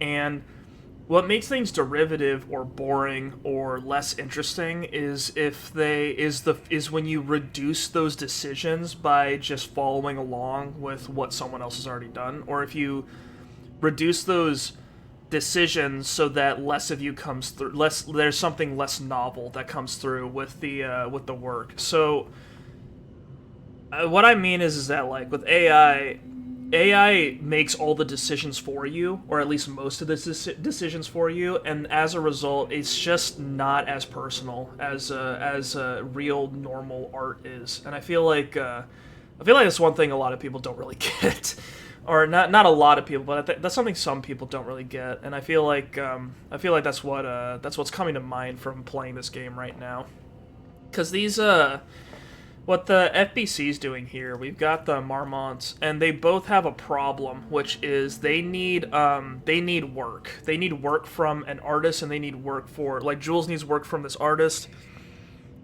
and Diana needs work from Alan Wake. And so Jules has the artist that's producing paintings, because they need to do tests and they need to do trial and error. It's all derivative, but it's a choice of derivative. Yeah, well, everything's derivative if you get, like, really down to it. But whether or not something feels derivative is based on whether you make individual decisions based on what you want to depict, or what you want to communicate, or what you want to, like, provide, I guess. I think that's kind of like I think that's what I'm trying. This isn't a super well thought out point. I think that's just the general idea that I'm trying to put out. Is that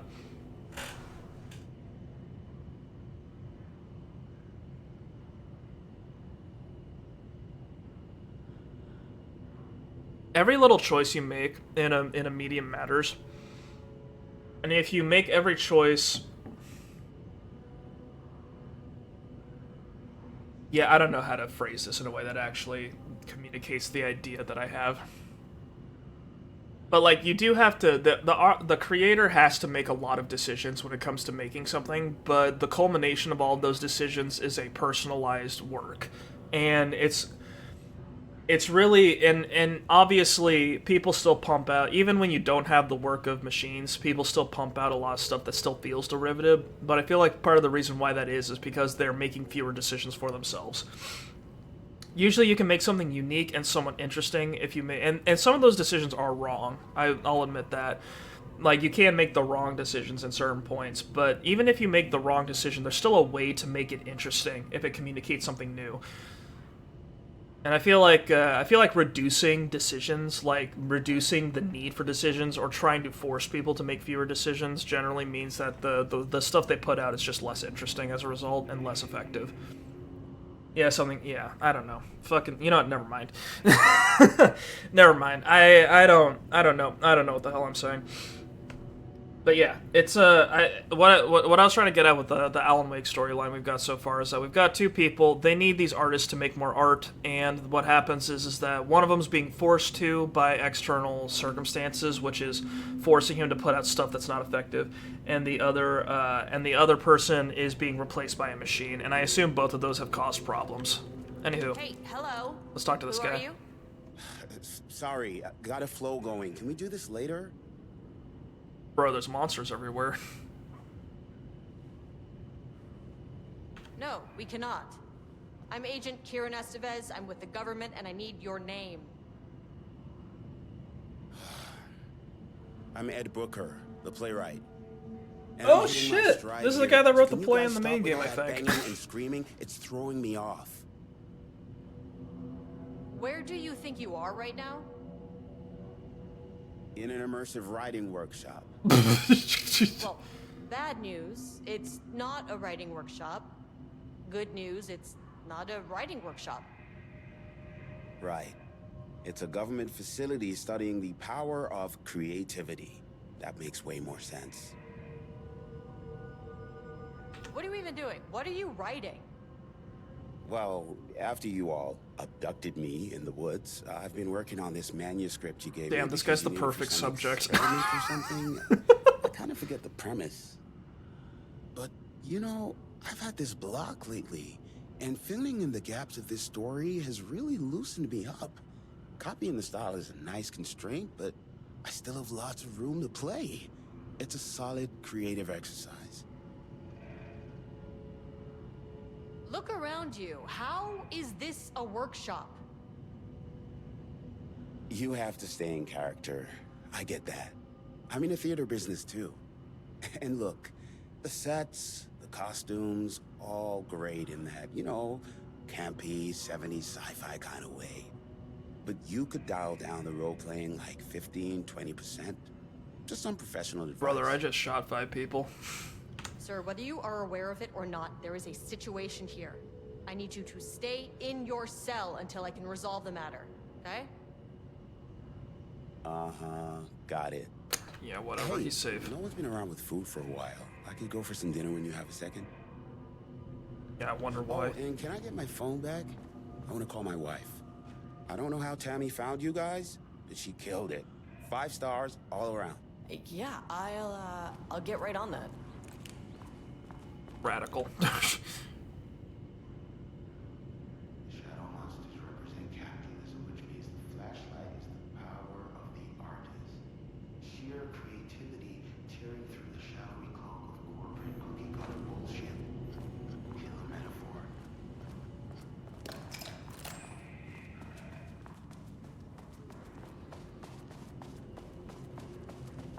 Okay, where the fuck are we going?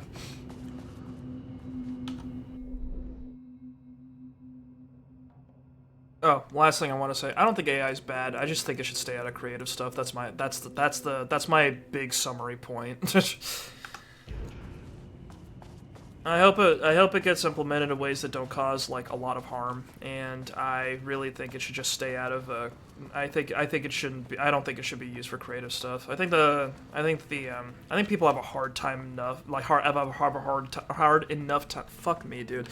I think people have a hard enough time getting into the arts as it is, and I don't think they need additional barriers. And I don't think AI. I think AI is offering the opportunity to make art that we already consume more boring, and also just leave a bunch of people out on the street, and I just don't like that.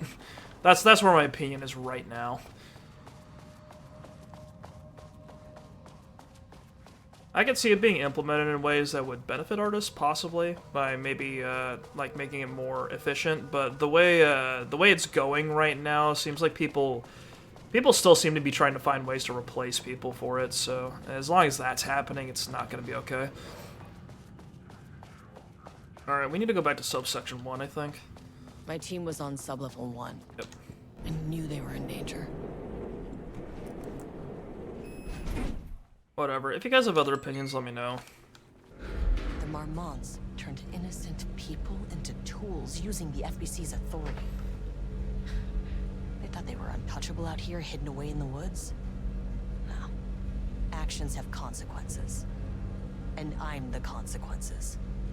I'm the consequences. It's me. Oh yeah, that team's dead. Sub-level 1.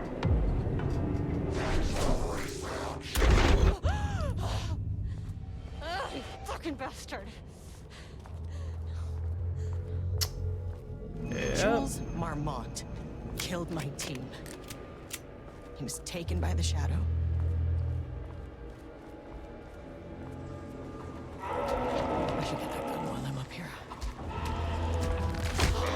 wow, I did not expect him to get me around that corner. I keep thinking my sprint is faster than it is. How do I get in the room with that gun? Okay, I need to move the panels again is what I need to do. Yeah, I got it.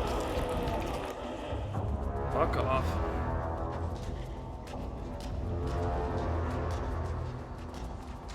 God. This room is fucking confusing. Oh, cool. I can't move through that gap because he's wide. His hitbox, his collision box is wider than he is.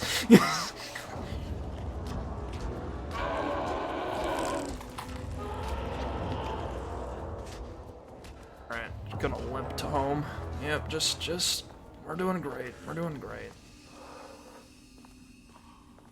Having a good time in the sunshine.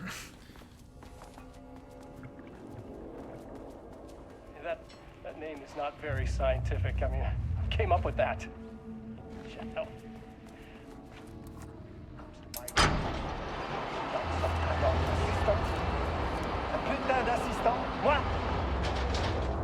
I run the lake house. This is my facility. Mine! He cannot just walk in here for 1 week, make some speeches, and then fly back to New York. Espèce de crétin prétentieux. The jackass thinks he's a fucking rock star. And he made fun of the name. Oh, the Shadow. The Shadow is good. It's evocative.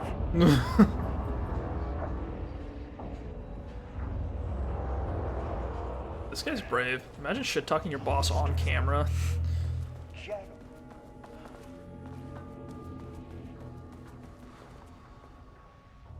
Maybe if I was a cockier person with a bigger penis. Maybe I would be. Maybe I would have the will to do such a thing. But not me. No. Oh shit, Pie Day! To celebrate the arrival of fall, I have brought a variety of seasonal pies from that local diner you all seem to love so much. The members of Project Ramnus can come enjoy them in the lobby near my office. All their staff should visit the other Dr. Marmont's office to see if she brought pie. Also, despite the ridiculous dramatics of last year, I have purchased the delicious pecan-filled pies. Happy fall, Dr. Jules Marmont, co-head of research. Oh my god. Just a reminder that nut allergies are a serious health issue, and making light of them is not appropriate workplace behavior for anyone of any seniority level. Bringing nuts to the office is a health risk and should be avoided for everyone's safety. Thank you, facility administrator. Oh my god, Jules is such a kid. Holy shit. Okay, I can see why Diana's, like, kind of pissed at him.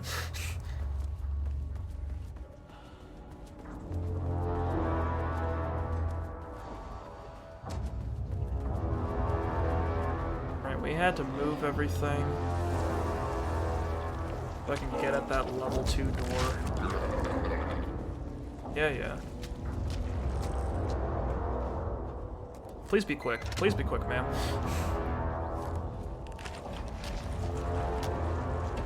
Oh, that's not what I intended. I thought she would close it behind her.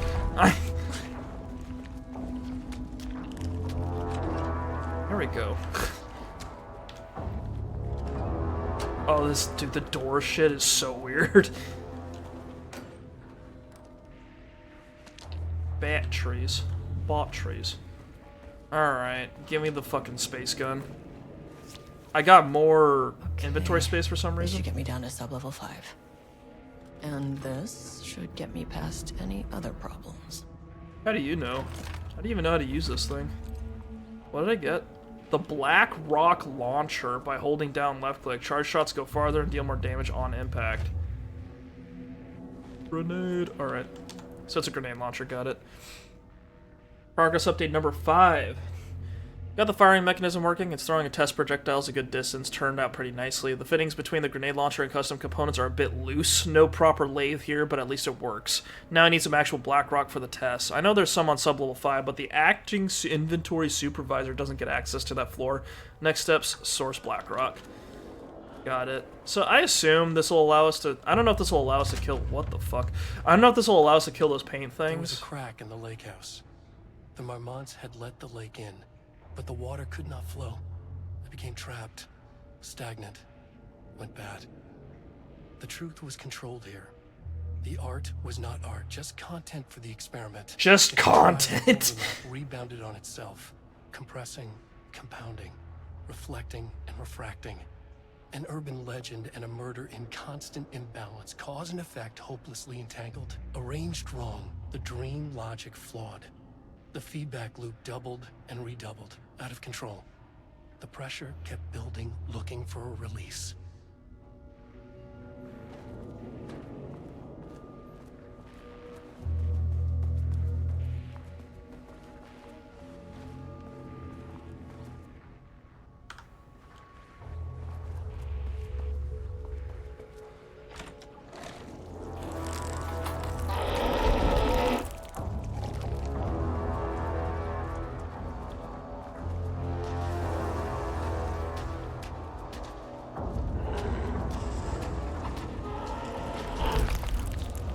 Be like if there's a horror game where the threats were more environmental rather than being physical entities that are attacking you. I feel like that might be interesting, where like the tension is due to the uncertainty of your environment. I don't know. Just spitballing here.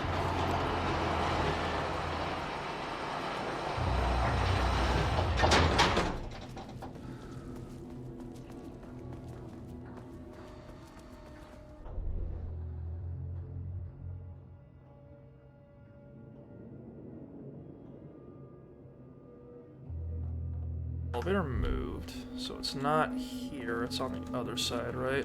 Right. Something I can interact with. I keep seeing random little, like, reflections on some of the metallic objects in this game, and in the corner of my eye, it looks like a prompt, so I keep thinking I can interact with stuff when I really can't. Alright, see you later, fellas. Alright. Where are we headed? Let's go down to number 5. Is this the entirety of the DLC, or are we just gonna finish it today? Paranatural entity. Control had a DLC that we finished in one sitting. Too many shapes and shadows in this game. That might. That could also be contributing. I think it's just the reflections, though. God damn it! It's you again.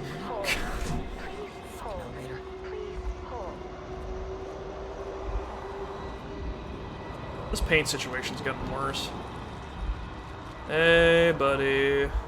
What's going on? The Marmonts were holding a painter here. Rudolph Lane. Does that ring a bell? The shame of a man! I think you are, or were, Rudolph Lane. Himself! A self-portrait! Oh. Make them see! Look, I might be able to help you. But I need information, cooperation. No brush! Just himself! Dude, could you imagine? Getting so deep into painting, you just became painting itself. You turn into a painting, and then just the paint just emanates out of you. Rudolph Lane was dying. Both murderer and victim. Red hues ran down his hands. Was it scarlet? Or cadmium? Too vivid to be maroon. Names don't matter, he decided. Color was pure. Inspiring. For the first time in years, he wanted to paint. A self-portrait. To say goodbye. No. To make them remember. To make them see what they did. He slapped his hands against the wall to steady himself. He began from there. No brush. Just himself. The strokes were crude. Violent. The pain, misery, and hate he'd endured there. The fire in his eyes and hands and bones all spread into the shape of a man. It was quick. Natural. Like a heart attack. He slumped down to the floor, smiling at the anger he left smeared across the wall. Okay, so he just kind of blew up the facility. I feel like I'd do that if I was getting kept in a concrete box and fed drugs like every day. I feel like I'd go bonkers. I feel like anyone would. It's a very rational result.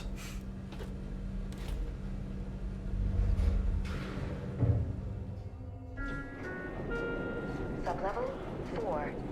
Honestly, I should probably heal. I feel like the way things are going, I should just jam as many healing items in myself, because if I get down to 0, that's when the game's gonna go, okay, we'll start dropping health items for you again. And if I keep myself low, that'll just be the worst possible.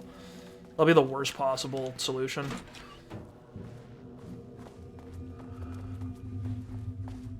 I need to sleep more. I've been stumbling over my words a lot recently.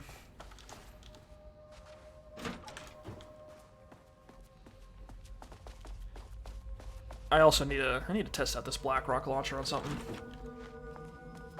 Max occupancy 6 persons. We're back.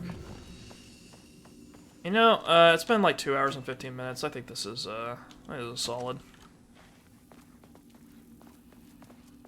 Yeah. One last thing. I know AI came up a lot and it wasn't super on topic, but I feel like that's what this game's getting at when it's talking about like just content, not art, that sort of thing. I feel like it's supposed to be a pretty obvious metaphor, so that's kind of why I felt like it was warranted to talk about it a little bit. One thing I will say, I did kind of get into that whole panic that a lot of people were getting into when it came to AI of like, oh, is this it? Is this just going to replace all the artists when it comes to, like major projects by corporations, whatever? I don't think it will anymore. One thing I found out is that apparently they need so much data for those things, for like language learning models, but also image generators and things like that they just they're starting to run out, and now they need to feed AI with data made from AI. But I'm getting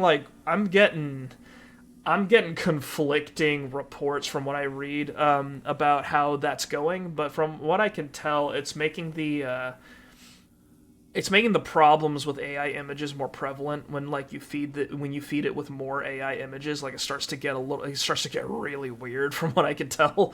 So I feel like that's kind of encouraged me to say that people will always still be involved. I'm just kind of scared of how things are going to evolve, because I don't know how you guys. I'm just going to stick to personal anecdotes because I'm not super researched on the subject. And last time earlier in the stream when I tried to make a big overall statement, I feel like I got lost in the weeds a bit.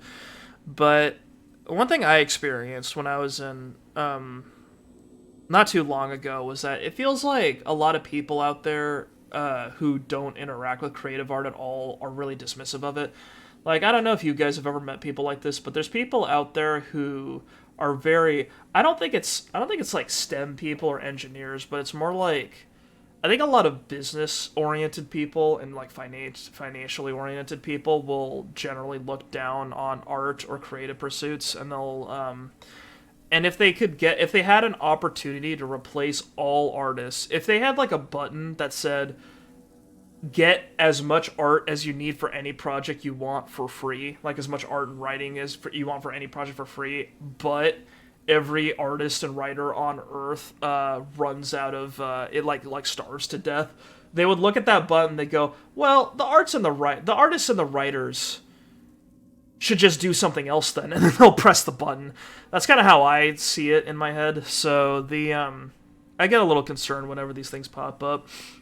It's also an interesting conversation because recently I think video game voice actors are still on strike for trying to keep AI out of their contracts and stuff. And I saw, from what I could tell, the reason why they even got to that point in the first place was because it was becoming common for contracts for acting or voice acting to also require like if you sign on for a project, you will also sign away your like rights to your likeness and voice like indefinitely for them to reuse in future projects, which means they don't have to rehire you for anything, and also your voice will get like bastardized for recurrences of that role or any other roles where they think your voice would be good for in the future. And that's just kind of like, That's just lame. You know what I mean? Because it's your voice. I feel like at the very least you should get paid for it, and that at the very least you should get paid for it, I guess. I don't know. I still have some thinking to do about it, and I don't know where things are going to go from here to the future about it, but I feel like I don't like it, because I feel like one thing I don't like about it is that I just don't really see the advantage of having more content made by AI, because I feel like suddenly my very nothing burgers say you are made of paint actions.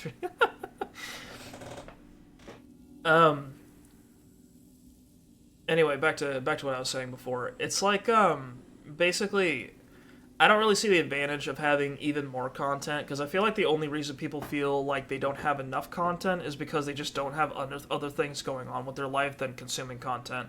I think if you balance your life, in my experience, if you balance your life out between work, hobbies, and then consuming content for like entertainment, there's more than enough out in the world for you, especially if you do different like forms of media. Like if you mix up like watching movies, watching TV series, like streaming series, playing video games, reading books. There's so much. There is so much to experience out there. There is so much available, and you really don't need infinite content. I don't think anyone needs infinite content, because we kind of already have that. You don't need and I feel like there's a lot of things that indicate that the way I think is healthy to consume is not what's being encouraged by a lot of media nowadays. I will never catch up on everything I want to see and do without years of time. Yeah, absolutely.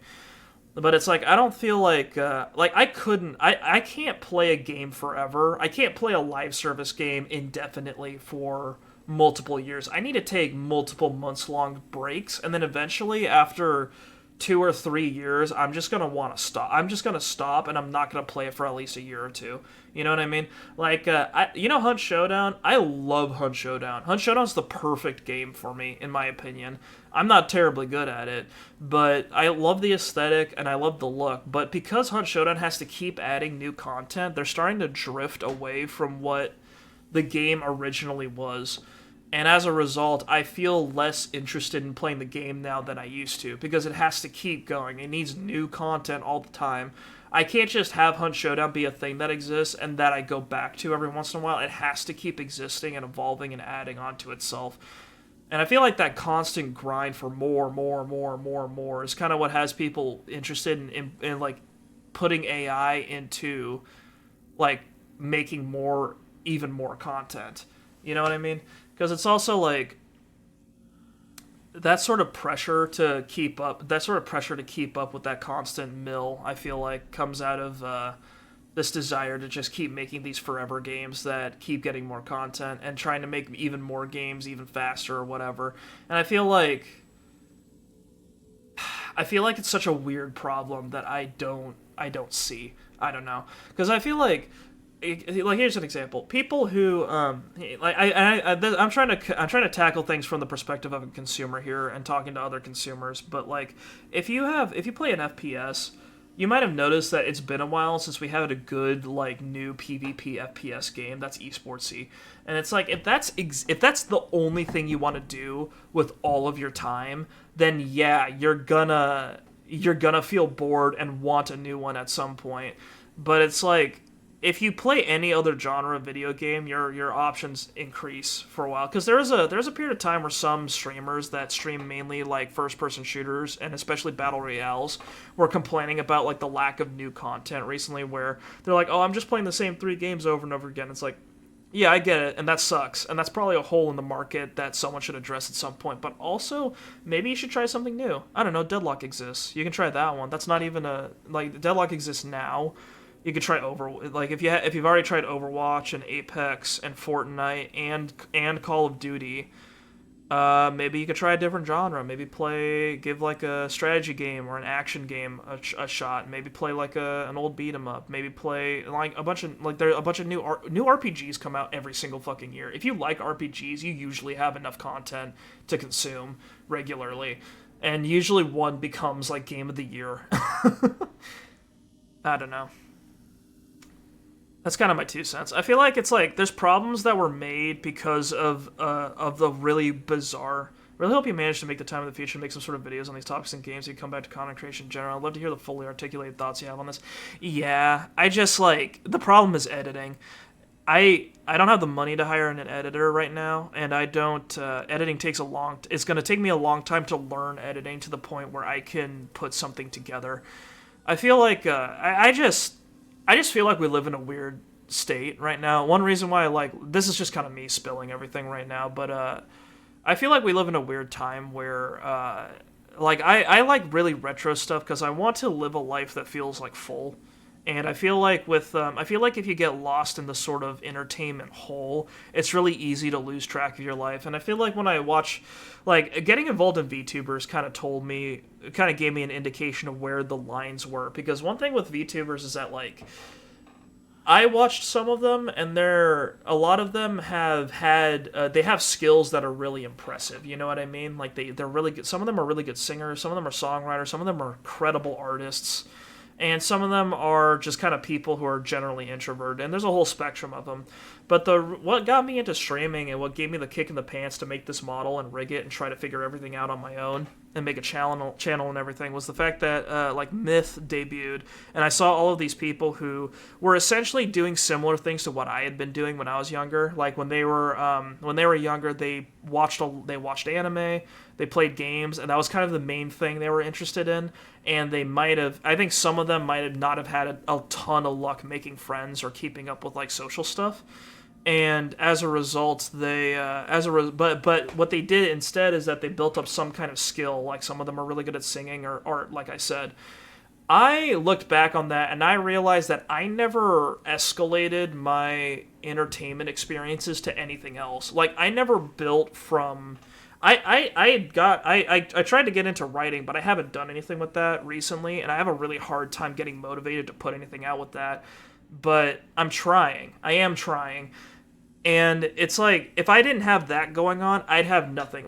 Entertainment would have just been this stuff I constantly consume, and I don't interact with it in a deeper way, and I never engage in a hobby or do anything that enriches my life otherwise outside of that is inspired from entertainment. So it just feels like nothing to me as a result. I feel I really wanted to live a more full life and have more talents and interact with more of the world. So what I did is that I tried to pick up a bunch of new hobbies, and streaming was one of them. I got into art. I started trying to write more. I've been trying to figure out singing very slowly. I've been considering learning new languages. That kind of gave me the kick in the pants to try and pursue other hobbies. And now I'm never bored. I'm stressed the fuck out, and I'm always behind on everything. But I'm never bored. I'm never sitting and going, oh, there's nothing to do. There's always something to do. And I feel like that has really changed how I see content and entertainment and everything like that. Now I have too many games to play. I have too many books to read. I have series that I hear about, and I can look at it and then go, this seems interesting, I should watch it, or no, I don't need to watch this at all. If it's not interesting to me, I can put it down and do something else. And I feel like what I see on Twitter are a lot of people who haven't realized that yet.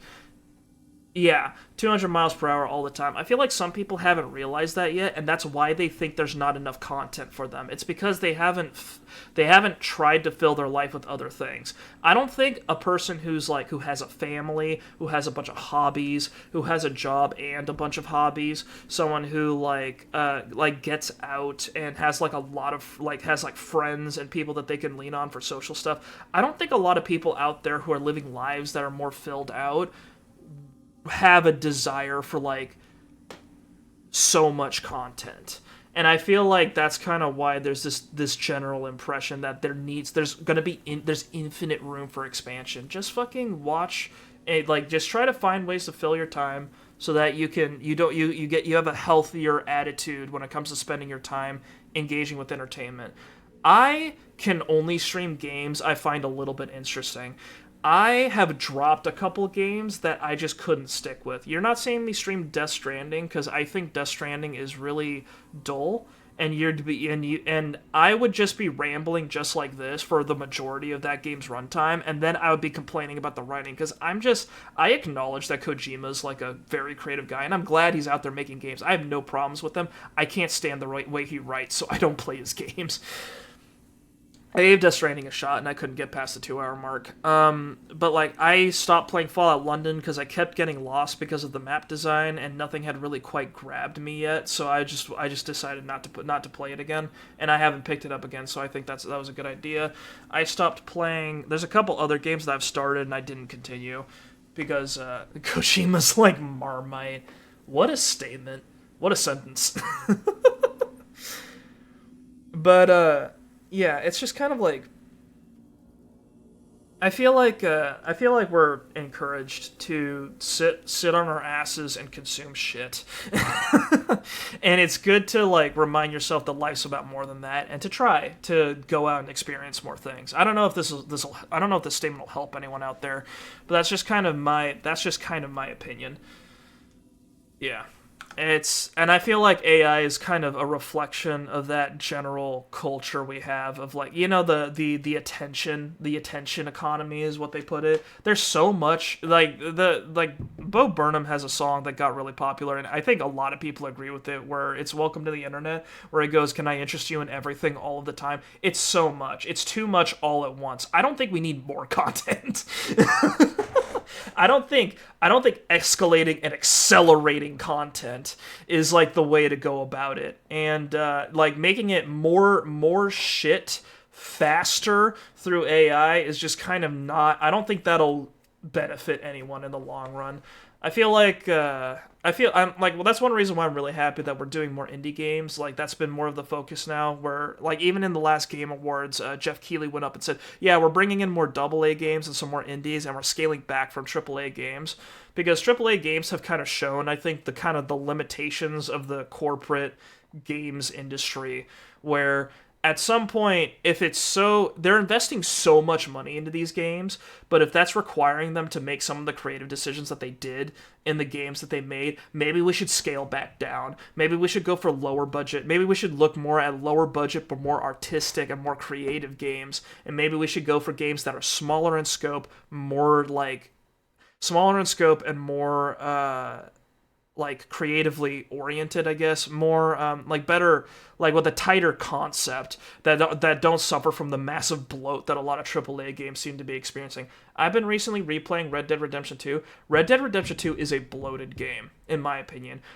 So is GTA 5. Those games are great and they're fun, and they have strengths that are really, really, really strong. But a lot of those games' cons come from the fact that there's so much effort put into things that matter so little. Like, GTA 5 has a humongous map, but the amount of map that's relevant to the game is not nearly as large. Most of the time you spend in that game is in like Los Santos specifically, and you go out to the desert a couple times, but there's a fully designed and realized like outer wilderness to GTA 5. Also, there's a bunch of like underwater section that like way expands out how big the map is, like the fact that you can go underwater and explore the seafloor and stuff like that. That is not relevant to the game at all. The game does not encourage you to go into the water very much unless you're in a mission. So as a result, there's nothing to really do down in the water but look at it. Like, at least with Red Dead Redemption 2, having all the waterways and ocean stuff like that is cool because you can actually fish. You can't do that in Red Dead in GTA 5. In GTA 5, it's just you just scuba dive and that's it. And I feel like stuff like that is an indication that maybe games have gotten too big and too expensive, and maybe we can scale things back down. Because if trying to make up for this massive expense is leading us to stuff like using AI to try to replace or scale down on like the art departments, I feel like that's just going in the wrong direction with things. Because AI can make stuff that looks good on first impression, but it doesn't make stuff with a lot of it doesn't have something that has depth or personality. It doesn't quite get past that first layer. Like when AI art is bad, it's uncanny and gross and like jarring. When AI art is good, it's okay. You know what I mean? Like, it's a really impressively detailed, really intricate, really okay piece of art. It doesn't give you a lot of impressions of anything, and it doesn't really connect to anything. It doesn't and it doesn't stand out a lot, but it's functional for what it's supposed to be, for whatever the person who wrote the prompt wanted it to be. But ultimately, you need like ultimately what makes art stand out. You want art to stand out. What makes art interesting is what makes it stand out. And AI like averages things into algorithms, so yeah, it follows all the rules. It doesn't break the rules it sets for itself, and that makes it boring. That's kind of it. One thing, because I've taken like creative writing workshops in undergrad, and one thing we learned is that I took a grammar class, and one thing that taught me a lot about the concept of being a creative is that I took a grammar class. We spent the first 2 weeks learning like all the terms and all the intricacies of grammar, like, hey, you know the semicolon thing? This is what people use it for. And like it was just a review because we already knew, but it's like it's good to make sure everyone knows what the rules are. And then the rest of it was like going over stories like Ulysses and going over, hey, this person breaks grammar rules. How is the breaking of these grammar rules changing the way this reads in a way that makes it interesting? Like Cormac McCarthy doesn't use punctuation, but it gives his works a really interesting voice and tone that stands out from everything else. It's super engaging, and you can still pretty much tell who's talking because of the way he leads into the dialogue. So he doesn't like sometimes it gets confusing, that is true, but he doesn't need when he doesn't include the punctuation, it gives it its entire own tone. AI is never going to do that. AI's never going to do that on its own, at least. Like, you'd have to explicitly tell it to imitate, like, Cormac McCarthy, and even then it would kind of lack the experience with, like, the American landscapes and the general mindset that Cormac McCarthy brings to books. Because, like, the reason you read his books are because they've got like a depth, and like they reference things that like they reference the Bible, and they've got like depth to them. I'm the only one I've read is Blood Meridian. I'm mainly pulling from that, but like there's with Blood Meridian specifically, there's like a darkness and a depth to every like sentence that's written in that book that no one else does, and that's why Blood Meridian's good. So with AI, if you put out AI writing, it's usually just slop. It's just boring.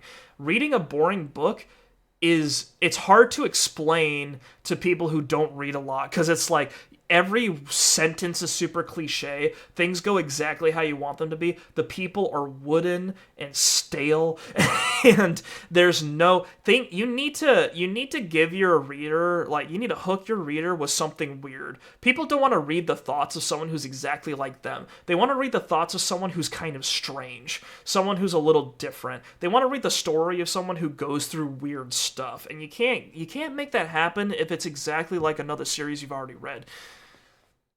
There we go. Okay, that's my thought salad. But yeah. Anyway, Kurt, yeah, if I go back to content creation, I'm probably just gonna make like actual essays and stuff, or that's the plan at least. I'm probably just gonna. I think my first video would probably just be me talking about specific storytelling things in games that I think are cool, and then comparing a bunch of them. Because I feel like when it comes to doing deep dives on individual games, other people do that better. But one thing I want to do is take like a wide variety of games and compare like single like storytelling mechanics between all of them. I feel like that's a niche I can slot myself into, and that's my plan. But yeah. Anyway, sorry. That was a lot of rambling. I hope you guys enjoyed the stream. Thank you very much for watching. I assume we're either most of the way or halfway through this DLC, because we've got 3 guns. And we've got 3 guns. We've got 2 floors unexplored compared to the previous ones, and it seems like we're kind of closing in on something. So I feel like we've got maybe 1 stream left of this, and we're probably going to finish this, and we're also going to finish Alpha Protocol soon. That's my plan for the upcoming weekend. So yeah.